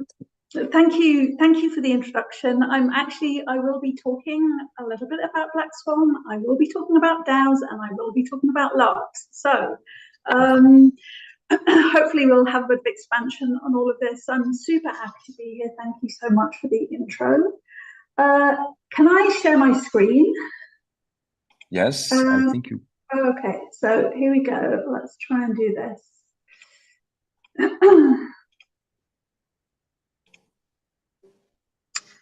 Does that work? It seems to work. Yeah, I can see it. Okay. I'm now realizing I need to keep an eye on the time. Okay. So this is a scene from the 2003 protests against the plans for UK-US allies forces to attack Iraq. I'm somewhere in the middle of 1 million people who attended the protest, and this image is resonant today, right? We're seeing these protests again for different reasons. Well, different instance, same reasons, one might argue. And that day, I saw someone with a poster that read, or a banner that read, leave the little people alone.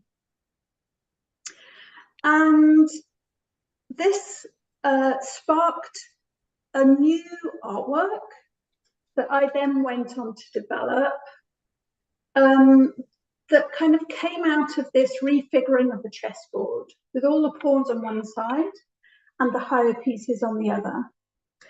And this is early days of the web, so pre kind of rollout of social media. So I sent an email with this image to a number of email discussion lists, especially to chess players. And I said, under what conditions could the pawns in this game win? And this sparked, I learned so much from people's responses. So I learned that people don't like you messing with their virtuoso games of mastery and expertise. I learned that the world of chess was dominated by a very particular kind of alpha. And I was also helped by a number of poets, peace activists. It was an extraordinary kind of spread of people that got back to me with their ideas for how a new game might work. And with the support of Lo-Fi, who were an early arts commissioning group back in the early noughties, I made a version of online chess, which was to be played by 3 players. The 3 players played the higher white pieces, the higher black pieces, and the 3rd player played all the pawns. And the way it worked was the rules stayed the same, the moves of the higher pieces stayed the same, but the pawns played a blocking game. And if they for every move that they prevented a piece from being taken, so aiming to preserve peace, stopping, preserving life. If they managed to preserve life 4 moves in a row, the board started to be overgrown with grass.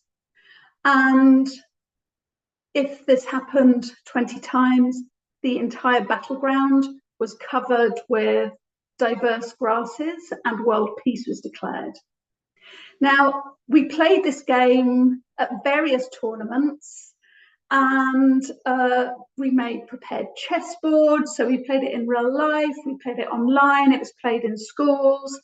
And my fantasy was that this would somehow hack the minds of very clever competitive players to turn their mastery or their virtuosic strategic play towards more pacifist, more ecosystem preserving play forms. It also taught me how games propagate ideas about what normal social organization looks like. So, of course, if we go back to okay, so here we see the board hacked, but in the normal game board, we have the higher pieces protected by a front of pawns. And so this kind of normalizes and reinforces hierarchies, systems of dominance and inequities. And through these games, this ancient game of chess, this is kind of propagated over time and space. It also means that art games and game hacks are really effective ways to communicate political ideas. So by hacking this very simple image of a chessboard, I was able to mobilize a conversation supported through play about war, not a struggle between states or tribes with varying degrees of moral right on their side, but as the domination and exploitation of the little people by those wielding power. So first, by pointing at a new enemy, just an image points at a new enemy. And then by reworking the game as 3-player chess in collaboration with all kinds of people around the world, facilitated by the early days of the web, we were able to think about and practice effective techniques for resisting domination and organizing for solidarity. So Meanwhile, in digital realms, like this is Facebook. This is Facebook's Mark Zuckerberg, looking the happiest I've ever seen him.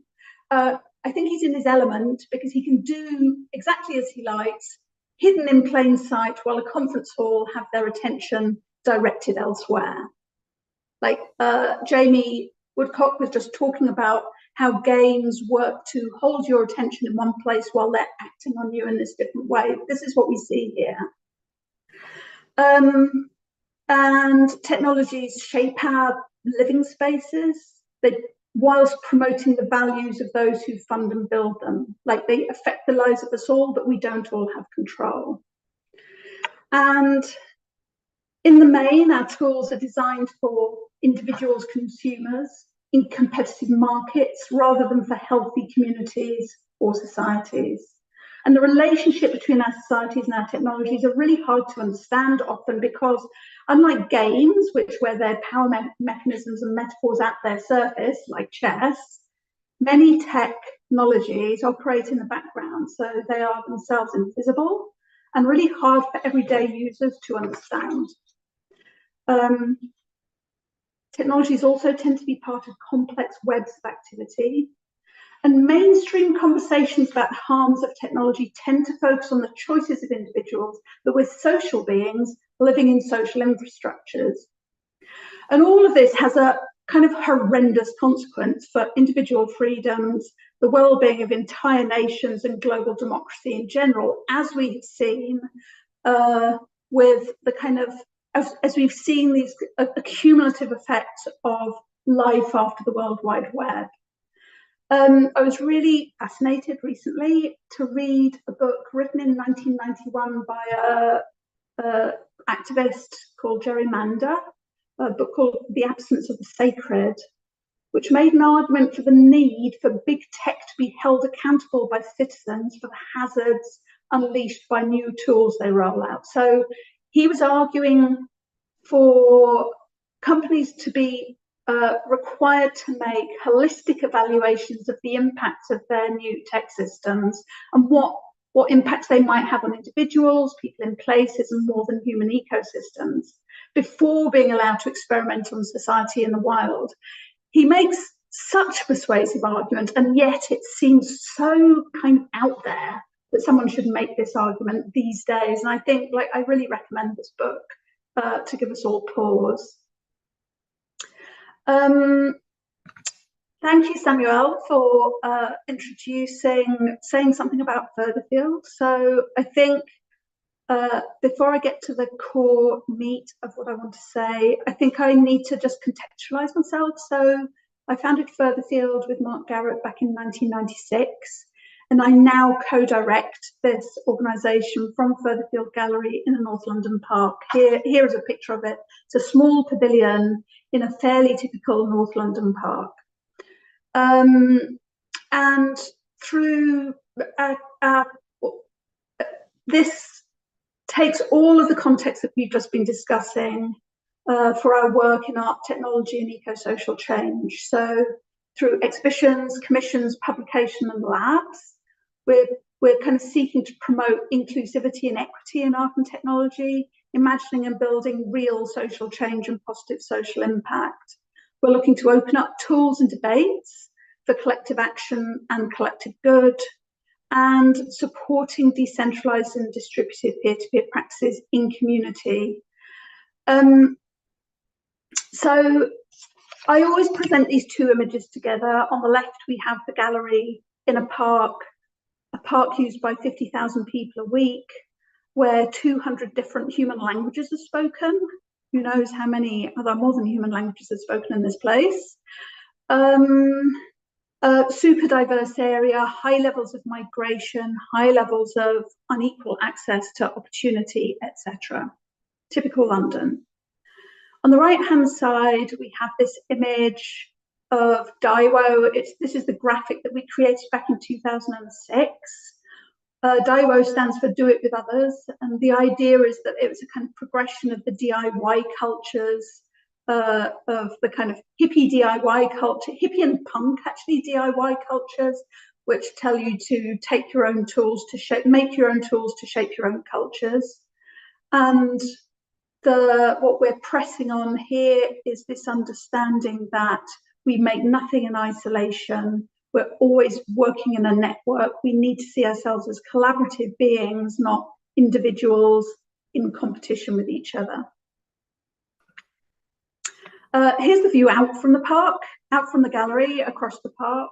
I just thought it would be good to kind of see, have more context. So I wanted to talk specifically, the talk name is To LARP an Interspecies DAO. And I want to invite you over the next 10 minutes maybe, to work with me to make the connections between DAO experiments and interspecies LARPing. And these are kind of two strands of work that have been developing in parallel, and looking at each through the lens of each other has produced for me critical insights, and they really help to develop work in each area. But I'm not going to be presenting a kind of finished thesis or proposal. There's just like so much more to think about than we have time for. So first, let's remind ourselves about what DAOs are and why we might be interested in them. I think the last 15 years surge in technologies, in decentralized technologies, including blockchains, cryptos, Web3, shows a desire for change from this kind of heavily re-centered web space that has happened with the Web 2. Recently, researcher and journalist Nathan Schneider wrote, "Crypto should encourage a renaissance of creative governance possibilities that organize economic mechanisms around values and rights." And at Furtherfield, we really had the same sense of possibility. Like, our work in the early web had taught us that vested interests of capital will always move in and accrue control, like draw control to the center. But the kind of blockchain-based organizational structure called DAOs promised a very kind of unique set of affordances for transparent, autonomous, cooperative coordination across national boundaries in a new way. So what do decentralized autonomous organizations allow us to do? Well, they allow people to pool resources, exchange economic value, and form joint ventures without control from the center. So without involving banks and without involving, so far, states. This is going to, the state regulation will and should catch up. But this kind of disintermediated organization across national boundaries is very interesting. And the label on the DAO tin says that it offers legal contracts as free software. So this is cheaper for a start and potentially more templated and manipulable. Therefore, near zero cost organization creation, and with the potential for decentralizing and distributing power. And in the art world context, Kia Kreutler summarized the potential of DAOs as executable art world manifestos. So we might come together as a group, decide what our values are, and then put into code how our resources will be distributed, shared, communicated, and this is then all held within a kind of code base and operated according to conditions that we agree. I want to be very clear. We know that DAOs on their own are not going to shift the way power operates. Crypto, blockchains, Web3 DAO projects have repeatedly failed to do much more so far than intensify financial speculation and extraction. The original DAO, a kind of VC funding pool, failed, and many of the early interesting art world DAOs revealed themselves to be a kind of financial wolf in curator's lamb clothing, with a few like really interesting honorable exceptions like TerraZero, JPEG, the Sphere, and full economy. And I've got a few of those on this screen, while I'm offering fingerprints and nouns now as examples of projects that have kind of like really shown themselves to be financial portfolios, essentially. And because DeFi took all the development resources in Web3 so far, like if we want to explore different cooperative and commons-based organizations, we'll still need to build alternative tooling that starts with a social focus rather than repurposing those offered to us, which are much more likely to set up patterns for extraction. So I'm not going to go into it in depth, but kind of like since 2015, I've been working in collaboration with Furtherfield, with colleagues at the Goethe Institute and Serpentine's Blockchain Lab. Most recently, a kind of long-running, very fruitful collaboration with Penny Rafferty, where we've worked with think tanks, gatherings, prototypes, and last year published the Radical Friends book to experiment with and understand the hazards and potentials of our world DAOs. And I guess our core takeaway is that by putting culture before structure, i.e. we start with the cultural practices that we already have. So by putting culture before structure and economic relationships, rituals and values can actually start to shape infrastructure itself. And in this way, we want to support experiments with commons principles of transparency and trust in decentralized systems and cooperative systems for plural, translocal collaboration and solidarity in the art world. Okay, Samuel we were talking about LARPs. LARP stands for Live Action Roleplay. And a LARP is a game of collective make-believe at its core. It's like what we all do as kids, essentially when we play hospital. One of us plays a doctor or a nurse, someone's injured, what are we going to do? There are no lines to recite, only improvisation in response to real-time events. So it's a little bit like everyday life, but with a license to be more more inventive. So the LARPs that I have been involved in, or that we've been building at Furtherfield, are at one end of the spectrum. So there's this spectrum in LARPs. At one end, there is the kind of Civil War reenactments, which are very much focused on historical accuracy of costumes and like movements on the battlefield. And at the other end, we have the Nordic LARP tradition, which is more participatory, immersive, improvised theatre.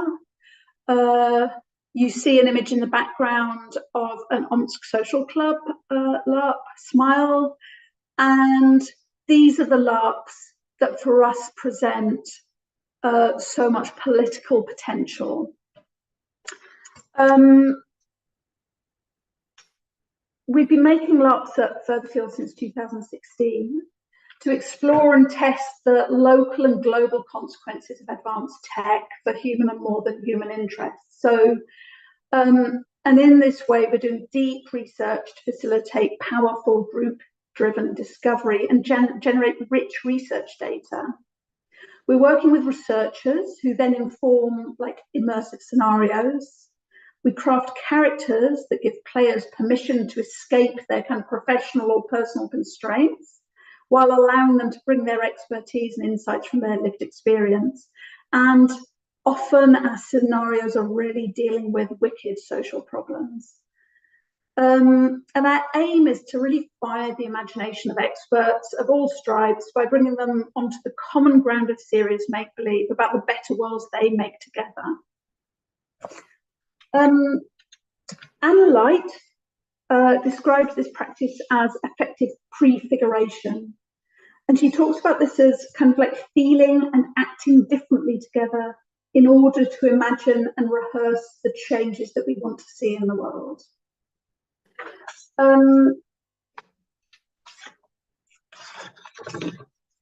Excuse me. And we've long been inspired by the work of Max Haven, who I know is going to be in this talk series as well.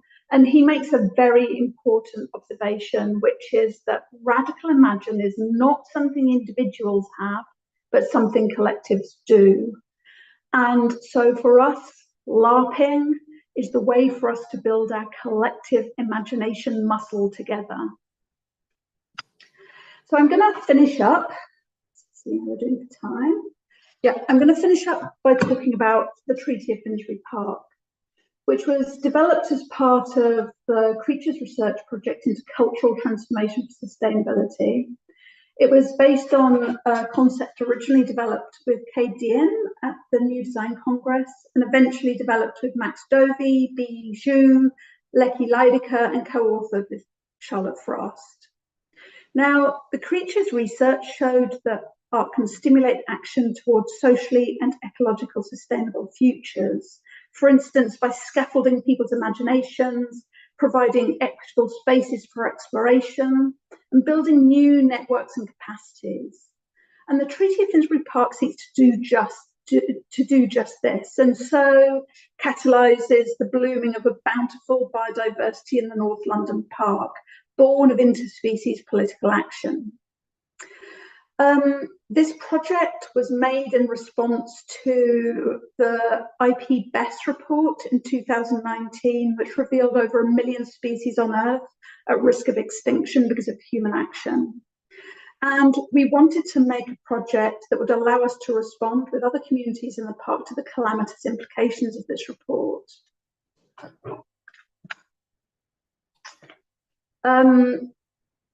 So starting in 2020, this project depicts the dawning of an interspecies democracy. It's an era of equal rights for all living beings, where all species come together to organise and shape the environments and cultures they inhabit in Finsbury Park. This immersive fiction draws on Joanna Macy's Counts of All Beings and is informed by work in the field of critical animal studies, such as the crucial work by Susan Donaldson and Will Kimlicker's interspecies democracy work. We've played over the years from more than human perspectives.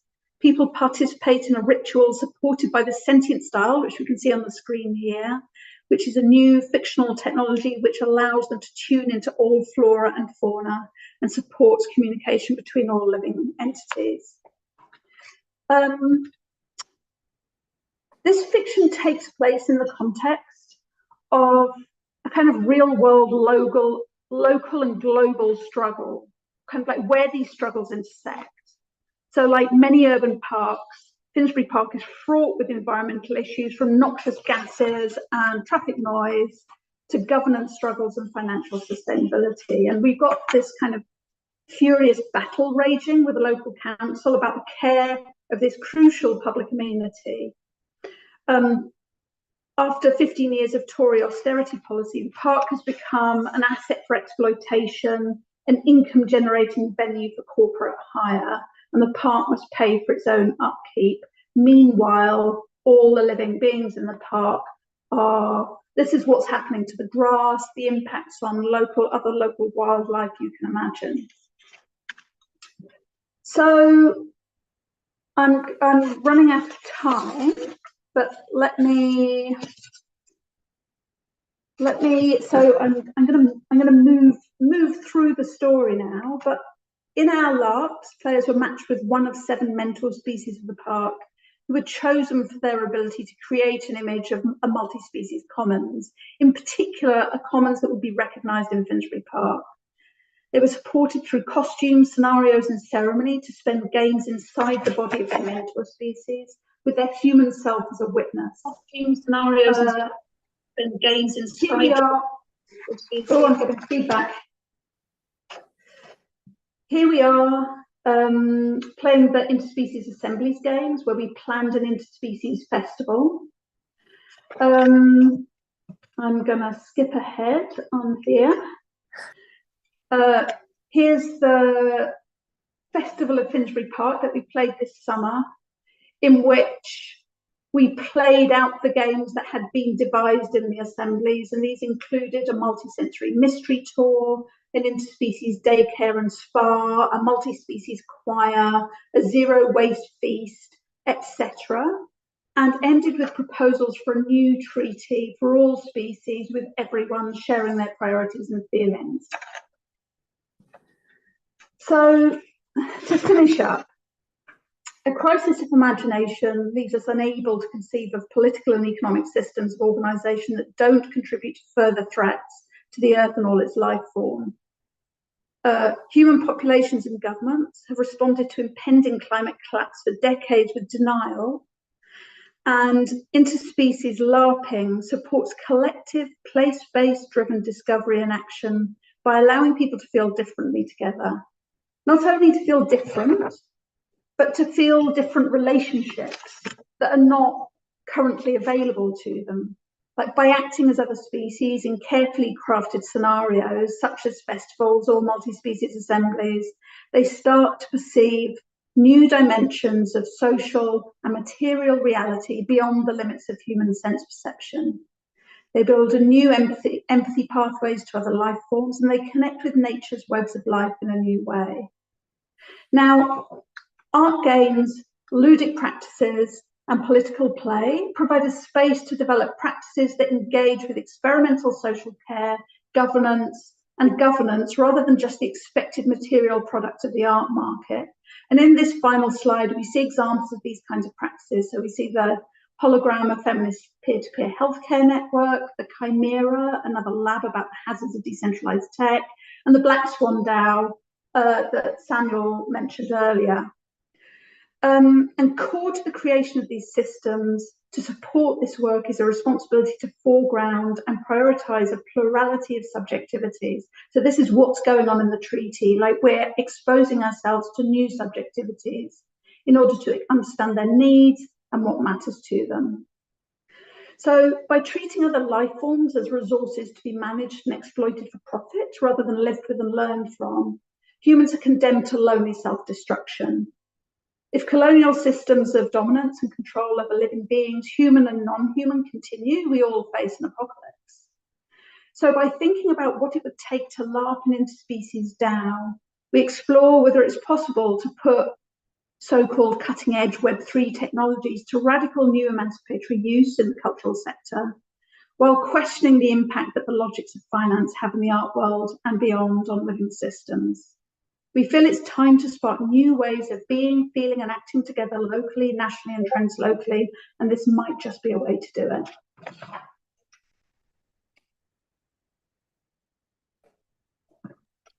Oh yeah, I was muted. Thank you very much, Ruth. This is, I think it will resonate perhaps with Troy Beteze and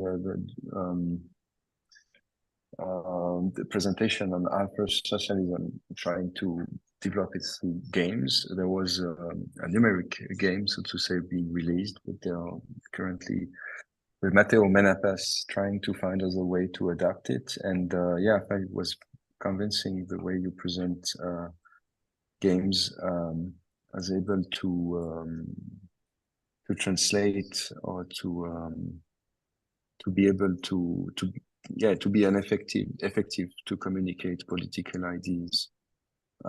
Christian, do you want to say something? We can introduce Wal Young, who is present here with us now. Thank you. Hello. Yeah, hello. Thank you very much, Ruth. First, I'm really sorry, my English is not very orthodox and not very good, but yeah, it was very, very interesting, and for me it raised a lot of questions also. The first was you start with a picture of the protest, and then you came to this idea of manifesting, to collectively or a community manifests something, and in French, manifester, it means protest. So there is this movement also from the protest to the manifesting, and but yeah, me, I'm very hopeful to a new form of solidarity and community, and but also being based in Geneva, you see that there are lots of laws that are passed, transnational law that are passed, and there is lots of lobby work, and maybe just an idea on this. The DAO is like a magic circle, yes, or the game as a magic circle. But yeah, how does it scale to? Or is it made to be scaled at what point? I don't know if it makes sense as a question. It's a great question, and I apologize for opening up so many. I know that I'm opening up a million questions with this presentation, and it's not right and it's not fair, but this is a very good question. And I think the scaling question in DAOs, I think we've seen many ways that it can work as a kind of financial asset portfolio, and it can sort of work when there's this very tight kind of like mission and mechanism, i.e. to produce money. Even then, people get exhausted and it stops working. The project that I'm currently working with Penny Rafferty on at the Serpentine Blockchain Lab is one that is looking to make small DAO instances that are in communication with each other. So more like a federated model that is much more focused on place-based need. And this seems to me like the area where we can have place-based need shaping the way DAOs are built, so that we don't just get these kind of wildfire extraction machines built. So that's the supposition. We'll see. Yeah, thank you. I hope we will continue the dialogue in a way so too. or the other, and maybe also I say this. It's very dense. Maybe those 2 days with the presentation, it open a lot, and but we start here in Switzerland in the French part with this exhibition on the game, and for us also is how to think with game, and and we hope that it will open other conversation on other space and other time. So I will try to present Wai Yong with an artist. Thank you. Thank you very much. Artist and a researcher. If I'm not wrong, she's based in the UK, and she work with game design and maybe gamification, but maybe she will explain it. She's the author of a small book, small pamphlet, maybe called Co-Creating with People, usually non-artists. And I think this title reflects her work, as she worked with young people, very young teenager in troubles. She worked with elderly people, and she worked with people in going to who has trouble and has to go to jail. And she opened discussion and game design also to connect the people on the field, the policy changer, and the community. I think that I will present like that. Game design as discussion on different level of and different people. Thank you. Thank you for the introduction. I think how everyone, the previous people, how they use games as a tool to think about different things like capitalism, unionizing, or the way Ruth has been using it. is similar. I have more practical uses of games. I think mine's not very theoretical. So I'd like to just present how I actually do the work. I think I want to show you. How do I? You can share your screen. Wait, I'm trying to look. How do I share my screen? It's at the bottom. There will be like a bar showing up. Oh, If you okay. I put your found cursor the on. green one. Mm-hmm.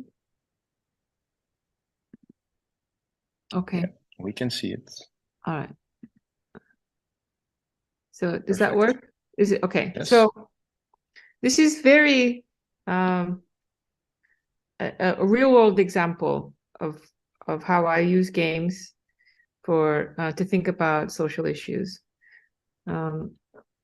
And really, it's just what I've learned by making games and playing them with people who are in the criminal justice system. So just to give you an example of what I do, this is usually I work with people around a common interest.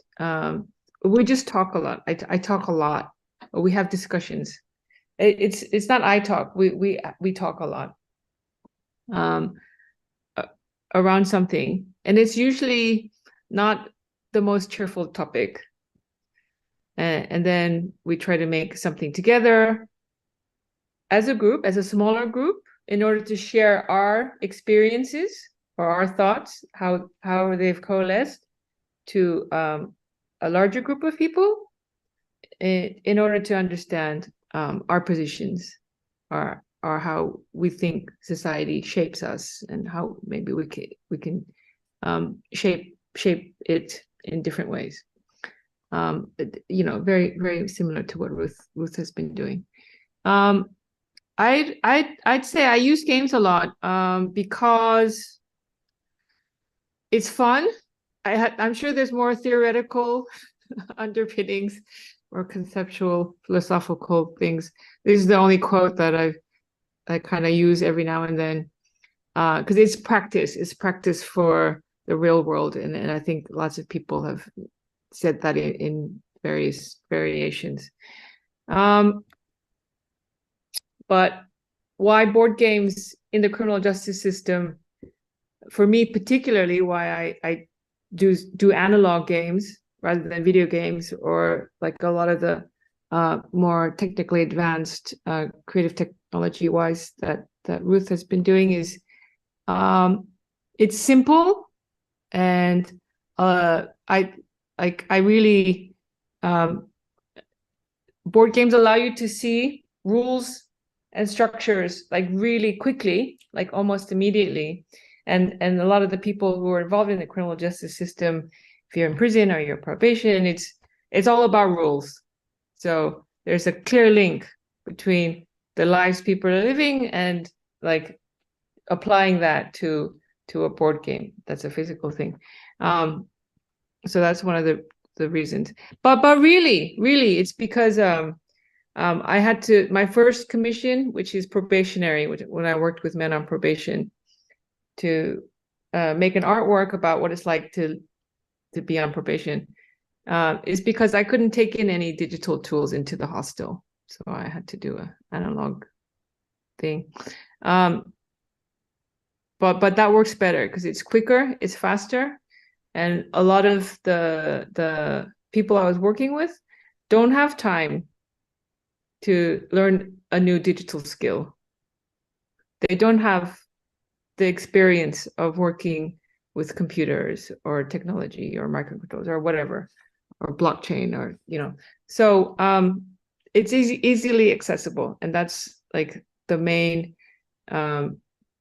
mode for me when I think about games and playing, is that it's easy. You can pick it up, you explain the rules, and then you have a go. You don't need to like read a 15-page manual about how to play this game.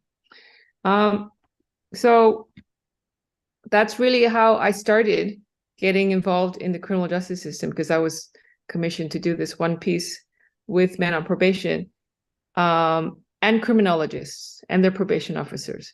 And it's really important to me that the criminologists and the probation officers were arrived at the table with no hierarchy, that we worked with the men as equals, even though there are strict hierarchies within the criminal justice system. You just cannot get away from the power imbalance in this environment. And for the criminologist, it was a way to do social research in a different way, to get beyond the scripted answers for their research. So it was an experiment for me as the artist, the commissioning partner, and social science. And for the probation officers, it was a way to get some free activity in, because they're very stretched. So this is sort of the process where I go through with the men, and the nice thing about games, or the goal of making a game, allows you to ask serious questions through this Trojan horse of this goal. We're going to make a game, and then I can ask not someone individually, because this is the point of doing this as a collective exercise, to co-produce a game together, is not to use art or games within this context, rehabilitation, as a means for personal development, but rather as a way to interrogate how people are going through the system, to see it as a holistic experience rather than one of redemption, which is how art is often used within imprisoned, as a way to make them better, make people better. And I find it paternalistic, even though like this is what prisons are about. So the way, like normally when criminologists or sociologists go into prisons and interview people about their experiences, it's the traditional is a one-to-one interview process, and you will often get what they think you want to hear rather than how they really feel. So this creative method of creating a game allows us to find different answers, and because I keep asking the same thing in different ways, that was useful for the criminologists, but also for the participants, for the men. And then I use my expertise as a maker to put their ideas into like a real object, and that's a really important thing for the men or the participants who are involved. And then the second part is to play it with people who are involved in the criminal justice system on the other end. So this is at the Tate. There wasn't anyone involved, and I can't show you a picture because the highest level is when we went to the Ministry of Justice, and I couldn't take photos. But that was the point, to get the lived experience to the people who have the power to change the system. So what is going? Oh, right. Okay. So this is when I went to the Howard League for Penal Reforms conference, where there were a lot of actors within the criminal justice system, and we were able to play it. And the reason I worked with the criminologists is because they can validate the experience, that they can validate the artwork or the game as valid for the policymakers to take seriously, to use this as data that they can use to inform how they write policy. Okay, sorry. Right. So this is between that, this is what I've created with my partners, with the criminologist and the campaign organization, the Howard League for Penal Reform, to inform policy or try to influence policy. And we have to work together. So this is a very tactical, pragmatic way of social change within a very small area, of course, but that is how I'm using this, because it's very targeted who I work with, what issues we work on, and who gets to play it, or how we try to get the people we want to play it. So it's important that the people who make the game with me are ones who have the lived experience, and it's not based off reports, and it's not filtered through an academic. And then it's important that this game is played by the people who made them. Of course, it's important for them, but to the ones who do have actual power to change this. So it's policymakers, it's politicians, it's the probation officers, it's people who have more privilege to influence the system. So that's the way the first one, probationary, was done. We didn't have, I didn't have the campaign organization at the beginning. So this one is when the campaign organization came in from the beginning, from ground level, to decide as a group, me, the criminologist, and the campaign, to say, what area do we want to focus on? So that when I'm making the game with the young people, this one I made with young people who are excluded from mainstream education, what can I use so that it's more targeted when they're writing their reports? And for this one in particular, it was about stemming the flow. So how do you stop? Because there's a lot of research of this pipeline into prisons. And like for young people, once they get in, it's going to be really hard for them to get out. So how do you stop it before that happens? And it had to do with belonging and exclusion. And so I worked with like these 14, 15-year-old boys for over 2 years to see how they felt about the future. And I did it through Grand Theft Auto type games because they're boys and they like cars. And this took 2 years. So and then we wrote a briefing, and it had to do with, and it was easier to for the criminologists to write about what we're doing because we had the focus from, so we had the point lead from the campaign organization to say we want to look at exclusion. And then I was able to do this at in a way that provided a lot of the experiences from the young people, and what they think about the future, which is quite funny. But I think what I've learned in the past 7 years is that it's a really tough game. It's a really tough gig, this area. It's gotten worse in the UK, especially. I think Ruth mentioned it, but after 13 years of conservative austerity measurements, it's there's lots of losers. It's really difficult. That's the number one thing I've learned. Number two, the playing in this area is more risky than when you make a game about, no offense to Ruth, but LARPing, about like being different animals in a park. It's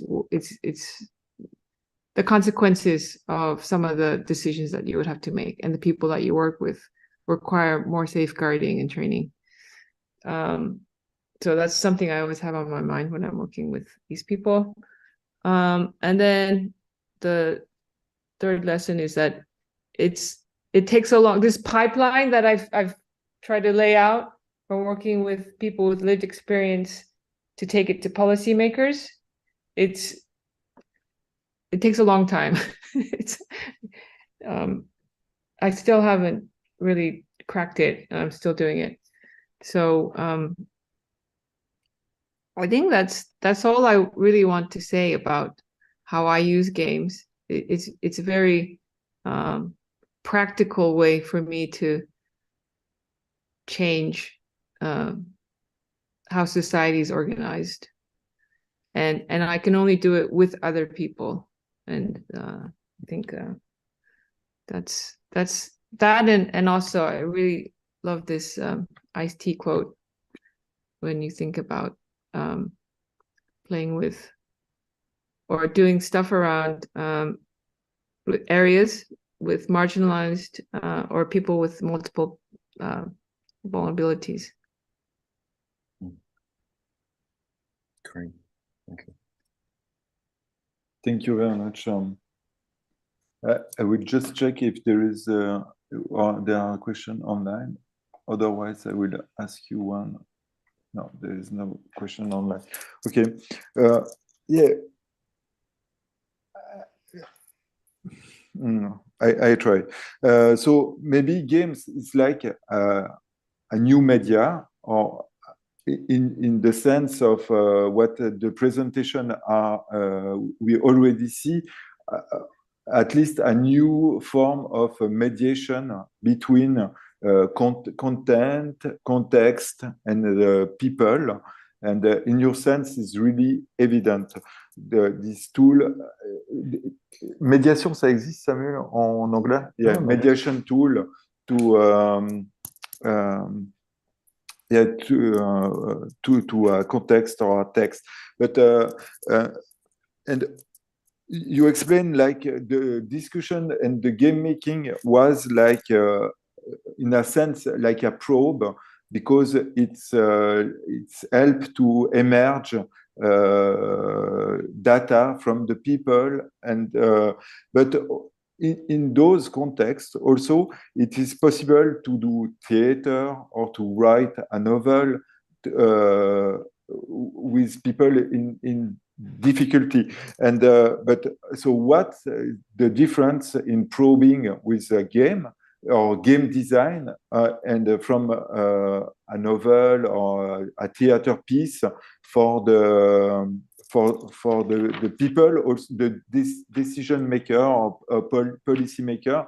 What's the difference you get? Okay, no, that's a really good question. The decision is because I like games. That's like the primary reason, and people like playing, and the policymakers are more attracted to play a board game than read a report or see an opera or see a photo exhibition, because even though I'm in the art field and I love going to museums and galleries, a lot of people don't. Most people don't, and it's a cultural activity that is every day. It's easily accessible, and it doesn't take a lot to engage. And that's the primary objective I have, is engagement with a wide and broad range of society. And the higher you make the barriers of entry, you're just filtering out people. Mm-hmm.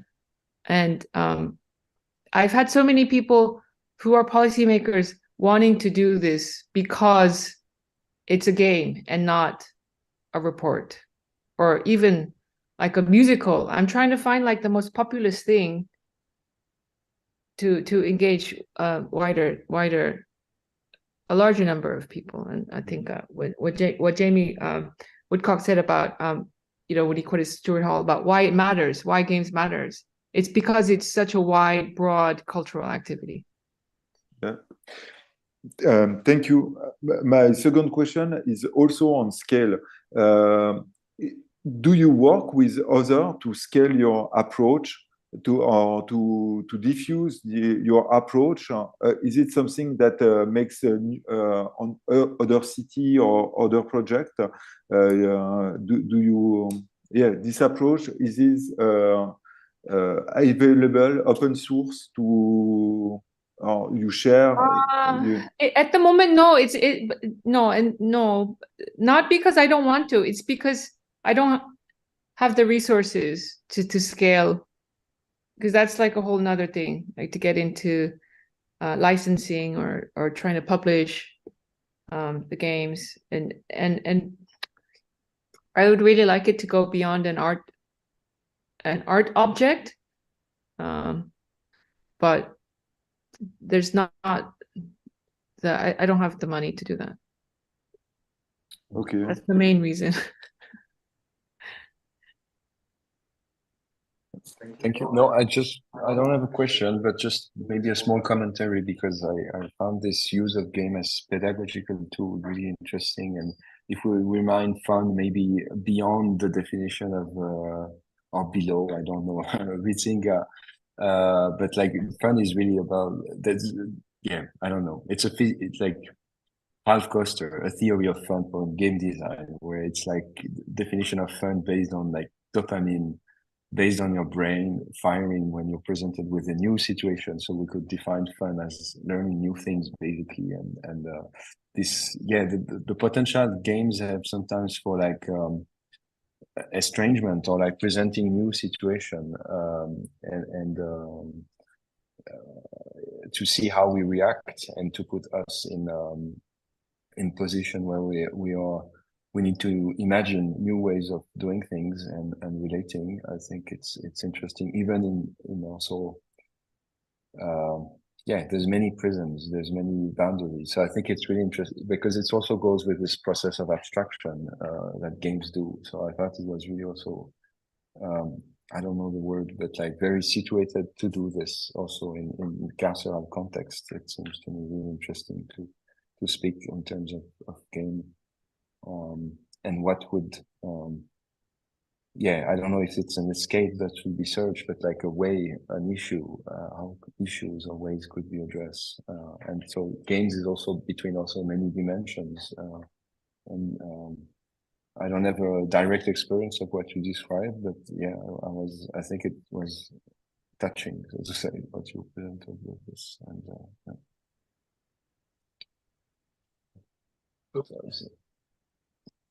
Next, wait. Okay. Oh, sorry, because we are in the same room. So when you speak, I've got Yeah, no, I can see. a feedback. It's quite funny. Like this. Okay, I think we will do a small pause, but once again, thank you very much. And also we will be keeping in touch, and